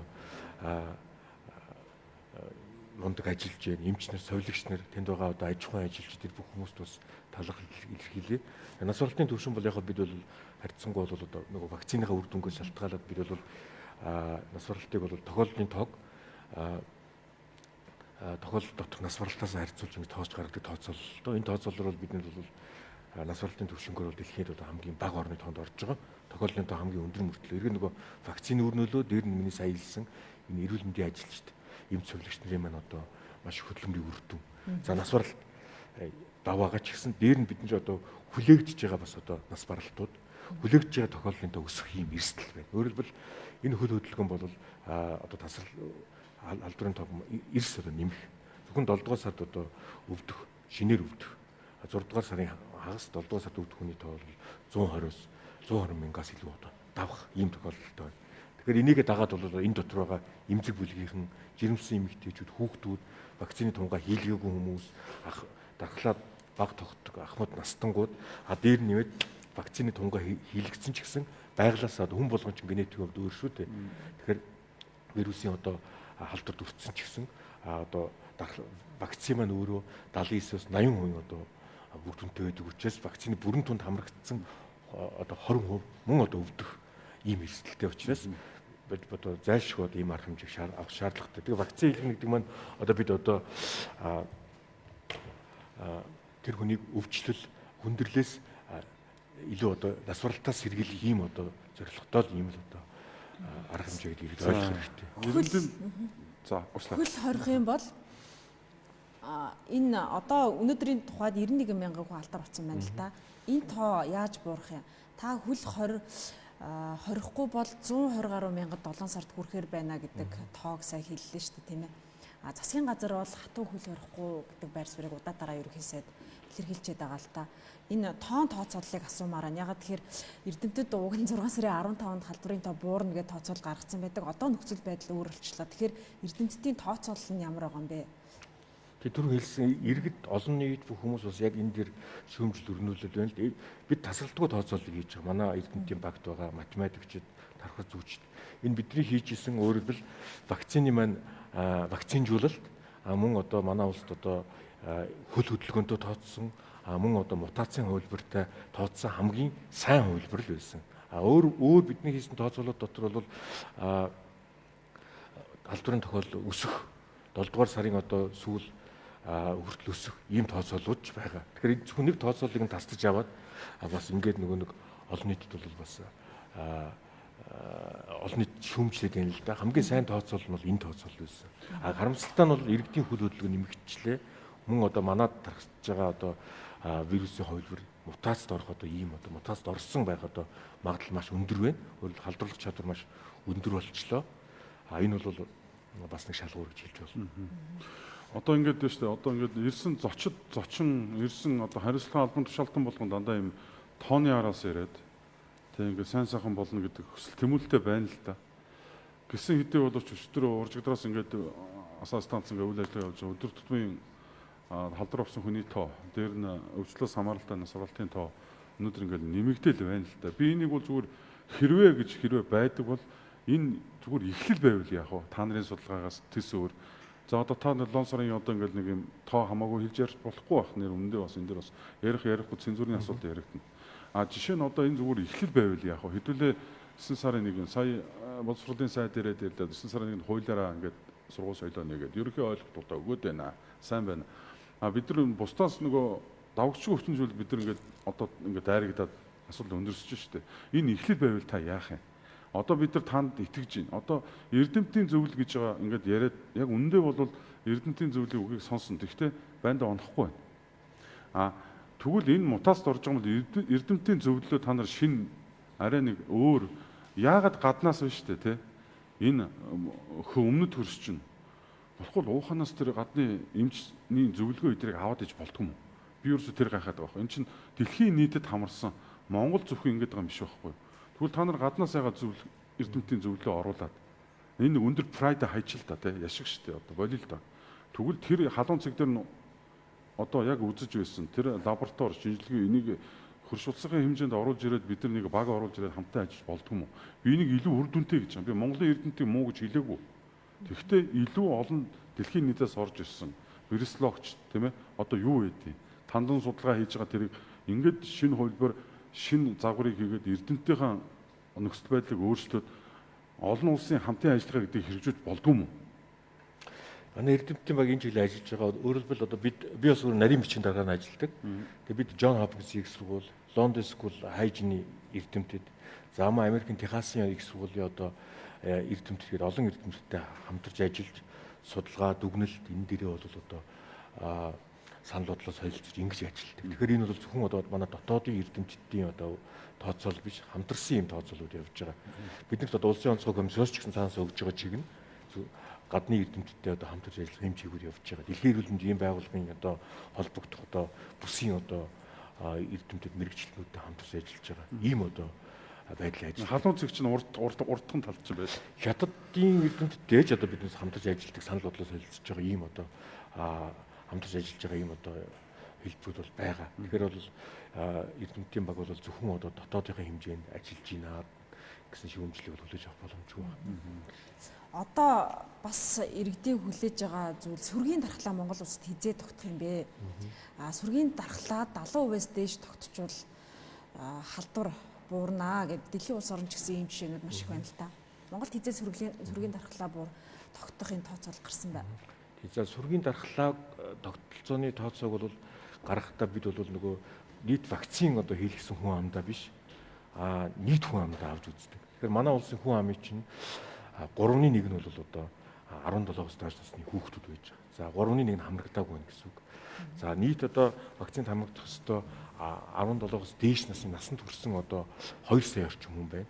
За энэ 2 сая орчим хүн маань бол өнөөдрийн байдлаар дөнгөж 50 гаруй хувь нь бүрэн тунгаа аваад 14 хондсон байна.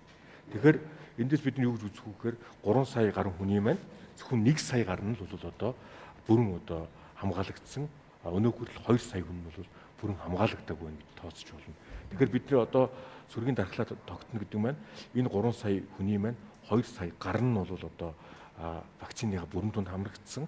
Мөн одоо тодорхой өмнө бол одоо халдвар аваад идэгсэн байгалийн одоо дархлаа тогтсон ийм одоо тогтолцоотой байх хэрэгтэй. Одоо жишээл хамгийн одоо сүргийн дархлаа тогтсон байгаа мөн вакцинжуулалт өндөр байгаа одоо Америк нэгдсэн улс гэдэг юм уу, Их Британи гэдэг юм уу, Израиль улсуудад аваад үзэхээр жишээл Америк нэгдсэн улс нийт хүн амын бараг 10 хүн бол өвдсөн байгаа. За тэгэхээр мөн 50-60 хүн бол вакцинжуулалтад хамрагдсан байгаа. Тэгэхээр бид нар энэ тооцоолоо аваад үзсэн ч гэсэн бид бол энэ тооцоолд хүрэх боломжгүй байгаа юм л да. Тэгэхээр одоо бид 12-оос 17 насны хүүхдүүдийг бол вакцинд бүрэн хамруулах ёстой. 12-оос 17 насны хүүхдүүд яг зүгээр иргэний үнэлэхээрээ бол одоо насанд хүрээгүй хүмүүс ч гэсэн яг физиологийн хувьд бол одоо насанд хүрсэн хүнтэй яг адилхан одоо вирусын халдвараар өвдөх, дээр нь нэмээд илүү бас хүнд өвдөх ийм эрсдэл нь бас байж байгаа. Дээр нь бидний жирэмсэн эмэгтэйчүүдэд хамруулах шаардлага байна. Мөн одоо 65-аас дээш насны хүмүүс бол өөрсдөө бол одоо бас байглаасаа дархлаас бол байдаг учраас энэ хүмүүст одоо бас бустер түнгээс таних бас тарихын юм бас шаардлага үүсэж байна. Гэх мэтлэн ийм байж одоо бид нэр сүргийн дархлаадаа хүрнэ.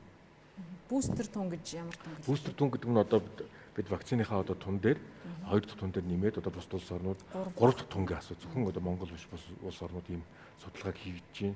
Зөвхөн манай эрдэмтдийн багт бас ийм судалгаа хийгдэж байгаа. Одоо 50% явж ийн гэхээр сүргийн дархлаа тогтох цаг хугацааг хизээ гэж тооцож байгаа бай. За энэ цаг хугацаа бол үндсэндээ бол 7 сарын дундуур бол үндсэндээ хүн амын бол 75-аас дээш хүрнэ. Сүргийн дархлаа авах боломжтой. Өөрөөр бид 12-оос 17 насны хүүхдүүдийг вакцинжуулах зөвлөмжийг мөн улсын онцгой комиссд бол эрдэмтдийн зөвлөлөөс хүргэсэн байгаа. За Pfizer-аар бол вакцинжуулах боломжтой байгаа. Жирэмсэн эмэгтэйчүүд Pfizer вакцины хамрагдаад эхэлсэн байна л да. Гэхдээ жирэмсэн эмэгтэйчүүд дотор энэ вакциныг хийлгээд өөрийн эрүүл мэнд болон ялангуяа урагт нөлөөгүй юу гэдэг дээр бас л их итгэлгүй байдал байсаар байна эргэлзээнүүд. Та энэ жирэмсэн эмэгтэйчүүд Pfizer вакцины хийлгэхэд одоо яг олон улсын судалгаа нь хамгийн сүүлд юу гэж гарсан юм те?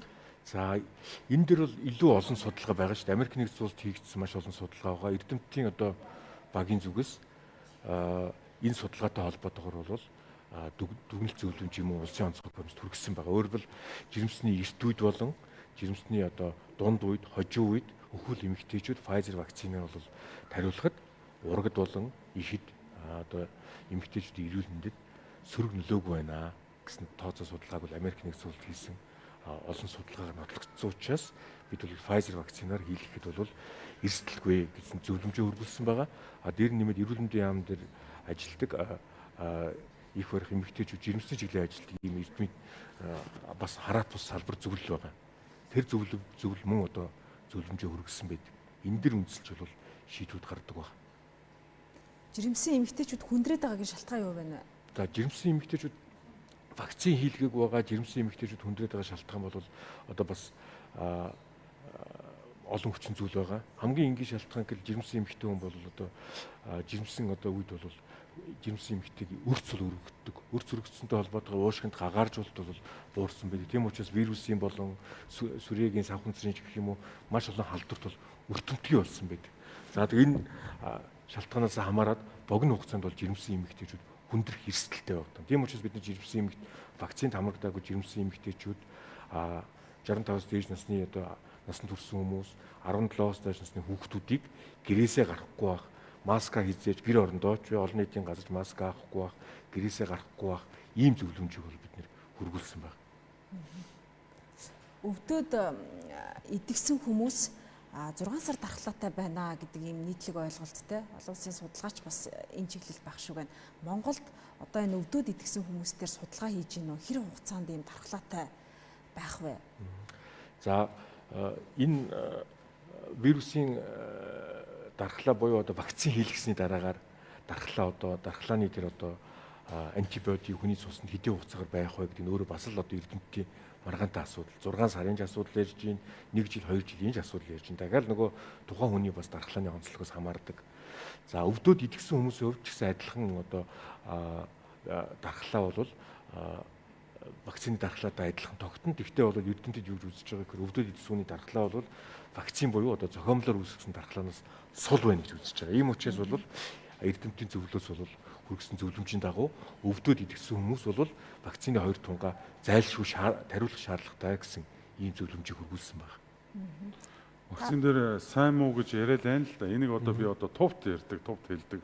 Хятад вакцин муу гэдэг, Орсын сайн гэдэг. Энэ одоо энэ дэр одоо та нар нэг жоохон эрчимтэй ажилламаар байна. Одоо эрдэмтдийн зөвлөлдөө би одоо гуйхам тэр байна. Энэ хүмүүс зөв ойлголт өгөөд өгөөч. Хятад нь сайн, хятад нь муу. Орсон сайн, Орсон муу. 3 дахь улс AstraZeneca, Pfizer нь сайн муу гэдэг. Энд ерөөсөө ингээд нэг зөв ойлголт ерөөсөө байхгүй. Энээс уруулаад тариулахгүй хүмүүс нэг хэсэж байна. Имзгэлж байгаа хүмүүс нэг гэж чинь. Нэгдүгээр тунгаа хийлгчээд хоёрдугаар тунгаа хийлгэх гэсэн чинь хамаг яс янгин живдүүд би одоо айж гин та энийг асуугаад өгөөч гэсэн их хүн над руу ирсэн. Та эдрийг ингээд эрдэмтдийн зөвлөлөөсөө ингээд PR дээр ч гэсэн бид хамтарч ажилламаар байна. Яг үнэндээ хүргмээр байна. Үнэн зөв мэдээллийг тийм ээ. Вакцины дараах үр дүнгийн судалгааг бас авраг ихтэлгүй асуугаад байна л да. Энэ судалгаа одоо ямар төвшөнд явж байна? Сөрөг нөлөөллийнх нь судалгаа те үр дүнгийнхэн судалгаа хоёрын талаар та яриач. За тэгэхээр эхний асуулт бол сайн муу вакцин гэдэг асууж байна. Тэгэхээр дэлхийн эрүүл мэндийн байгууллагын сая 6 дугаар сард болсон одоо чуулганаар вакцины асуудлыг ярьлаа л дээ. Ганцхан манай асуудал биш байхгүй. Тэгэхээр вакцины сайн муугийн асуудал ганцхан Монголын асуудал биш. Дэлхийн маш олон оронд бол иргэд олонд бас вакцин дээр ийм хандлагатай байдаг. Гэхдээ хамгийн сайн вакцин бол одоо танд олдож байгаа вакцин гэдэг дээр бол иргэд итгэлтэй байх хэрэгтэй. Яг гэвэл бидний тарьж байгаа вакцин дэлхийн эрүүл мэндийн байгууллагын одоо шалгуурыг хангасан шалгуурыг давсан тийм ээ. Одоо дэлхийн эрүүл мэндийн байгууллагын шалгуурыг хангана гэдэг бол зөвхөн одоо судалгаанууд биш шүү дээ. Дээр нь дэлхийн эрүүл мэндийн байгууллагын мэргэжлүүдээр вакцины үйлдвэрлэж байгаа үйлдвэр дээр очиж чанарын хяналт тавьж байгаа. Тэгэхээр манад нийлүүлж байгаа бүх вакцин Спутникээс бус одоо бүх вакцин бол дэлхийн эрүүл мэндийн байгууллагын одоо шалгуурыг давчихсан ийм вакцинууд байгаа. Үр дүнгийн хувьд жишээ нь уучлаарай Спутник вакциныг ягаад ДМБ батлахгүй байгаа? За биднэрт бол сайн мэдээлэл ДМБ болон Европын холбоо улс орнууд бол мэдээллүүдээ бол мэдээлэл судалгаа бол Спутникийг үйлдвэрлэж байгаа Оросын холбооны улсын одоо институт өгсөн байгаа юм билэ. Нэмэлт шаардлагууд нэмэлт илүү одоо зөвхөн одоо судалгаанд хэвлэгдсэн материалаас гадна нэмэлт олон материалуудыг авдаг. Дээр нь нэмээд одоо тэр тухайн үйлдвэрт нь очиж тэр үйлдвэр дээрх одоо технологи тэр асуудалтай үс шалгалт хийдэг. Энэ процессууд нь явж байгаа гэж ойлгож байгаа. Тэгэхээр Verocell вакцин бол одоо энэ шалгууруудыг давчихсан маш үр дүнтэй байгаа. За сая өөрөө хэллээ үр дүн. Тэгэхээр вакцины үр дүнг хоёр хэлбэрээр үзэж байгаа. Нэгдүгээрт нь болохоор одоо серолог буюу цуснд одоо антибиотикийг үзэж ингэж үзэж байна. Тэгэхээр энэ дэр бол одоо бас иргэд олон нийтийг одоо бас маш олон лабораториудад бол төөрөгдүүлээд маш олон одоо шаардлагагүй шинжилгээнүүдийг хийгээд байгаа ийм байдал ажиглагдаж байна л да. Тэгэхээр энэ дэр бол одоо яг алтан стандарт гэж байгаа. Тэгэхээр тэр алтан стандарт буюу одоо яг тэр одоо вирус эсрэг үүссэн, COVID-19 эсрэг үүссэн тэр neutralizing antibody гэдгийг л үзэх ёстой. Тэрийг бол одоо non direct ELISA буюу тийм одоо аргаар үздэг. Тэгэхээр тэр аргаар үзсэн тэр шинжилгээнүүдийг лаборатори орчинд хийж үздэг. За мөн одоо энэний дараагийн шатны одоо судалгаа бол бүр одоо био аюулгүй байдлын одоо 3 дугаар шатанд амьд вирустэй тэр одоо хүний одоо цусндх одоо уургийг одоо уралдуулж ингэж үздэг ийм аргууд байгаа. Тэгэхээр иргэд бол ийм одоо нарийн одоо шинжилгээний аргууд байгаа. Энэ нарийн шинжилгээг чинь манад хийж байгаа юм уу? Энэ нарийн шинжилгээнүүдийг одоо бид нэр хийх лаборатори орчин тэрийг бүрдүүлж ажиллаж байна. За энэ сая миний хэлдэг антибиотиктэй холбоотой судалгаануудыг мөн одоо төсвөөс санхүүжүүлээд хийгээд энэ процессууд явж байна. Дээр нь нэмээд бол энэ одоо хамгийн энгийн арга бол статистик арга байхгүй би түрүү хэлсэн шүү дээ. Өөрөөр хэлбэл бид одоо өнөөдөр манай улс өөрөө вирусын маш өндөр одоо халдварын давалгаанд өвтчихсэн байна. Тэгэхээр вакцин тариулсан хүн болгон дээр бол одоо тухайн хүнд тариулсан вакциныхаа үр дүнг яг энэ давалгаан дээр бол яг үзэх юм боломж гарч ийн хийж болно л да. Эндээс гарч байгаа статистик харуулж байгаа гэсэн үг байхгүй юу? Тэгэхээр бид нар өнөөдөр энэ статистикийг харахаар миний түрүүний хэлээд байгаа вакцины 2 тунгаа бүрэн тариулчихсан 14-өөс дээш хончихсан энэ хүмүүс дотор бол өвчлөл, хүндрэл, нас баралт маш бага байна шүү дээ. Тэгэхээр энэ бол одоо вакцины үр дүнгийн судалгааны нэг статистик аргаар бол нотлогдож байгаа учраас иргэд олон нийт бол бид вакцинад тариулах хэрэгтэй байна гэдгийг л үзэх хэрэгтэй. Би түрүүн хэлсэн нас барж байгаа хүмүүсийн хэдэн хүн 5% нь л вакцины бүрэн тунгаа хариулсан. 95% вакцины бүрэн тунгаа хариулаагүй. Эсвэл вакцин одоо хийлээгүй ийм хүмүүс биш үү. Энээс илүү статистик, энээс илүү үр дүнгийн судалгаа гэж байхгүй. За баярлалаа. Одоогоор ингээд цаг маань жоохон нэлээд явсан байна. Тэгээ би сүүлчийн одоо энэ ярианы эцсийн асуултыг танд өөрчилж өгч та иргэдэд энэ асууснаар дамжуулаад хэлэцүүлээ бүгдийг хэлээд өгөөч. Богинохон шүү. За би эхлээд энэ эрүүл мэндийн салбарт ажиллаж байгаа эмч ажилчдаа совилогч, аж ахуйн ажилчид тэр бүх хүмүүс талархал илэрхийлье. Монгол улс одоо халдварын ийм одоо хүн давалгаанд өртсөн үед иргэдийн одоо амь насны төлөө ажиллаж байгаа тэр олон хүмүүс одоо өдөр шөнөгүй ажиллаж байгаа хүмүүст одоо бас талархал хэлье. За хоёрдугаарт өөрөөр хэлбэл иргэд олон нийт. Тэгээ иргэд олон нийт бол миний сая хэлсэнчлэн вакцины 2 тунгаад тариулах ёстой. 14 тэр 14 хоног хугацаанд нь халдвар хамгаалаа дагах ёстой. Вакциндаа итгэх ёстой. Вакцины маань үр дүнтэй байгаа. Тэгээд хамгийн гол нь иргэд олон нийт хаач ямар ч газар орсон маск авахгүй байх хэрэгтэй. Гэр бүл найз нөхдөдөө уулзсан ч маск авахгүй байх ёстой. Хоол унд, кофе энэ дор орохдоо иргэд хизээж маск авах ёсгүй. Тийм учраас эрдэмтдийн зөвлөлийг хүргэсэн шаардлагын дагуу бол ийм дотор орчинд маск авдаг бүх үйлчлэгийг манай улс хаацсан байгаа шүү дээ. Тэгэхээр иргэд бол маскны дэглэмээ маш сайн сахих хэрэгтэй байна. Вирус мутацд орцсон байсан тохиолдолд ч гэсэн маск бол таныг хамгаална. Дээр нэмээд иргэд олон нийт бол энэ эмзэг бүлэг буюу жирэмсэн эмэгтэйчүүд нас 65-аас дээш насныхан 17-оос доош насныхан энэ вакцин тариулаагүй хүмүүс аль болохоор гадуур гарахгүй ийм байдлаар амьдралынхаа хэв журмыг зохицуулах шаардлагатай байна. За баярлалаа. За асаа явуулын станц шууд нэвтрүүлэг маань энэ хүрээд өндөрлөж байна. Өнөөдөр манай хоёр дахь зочин маань Улсын онцгой комиссийн эрдэмтдийн зөвлөлийн гишүүн Батбаяр яриа өрнөллөө. Маргааш 11 цаг 30 минутаас 5 минутыг иргэд уулзъя. Баярлалаа та бүхэнд. Баярлалаа бүгд. Баярлалаа.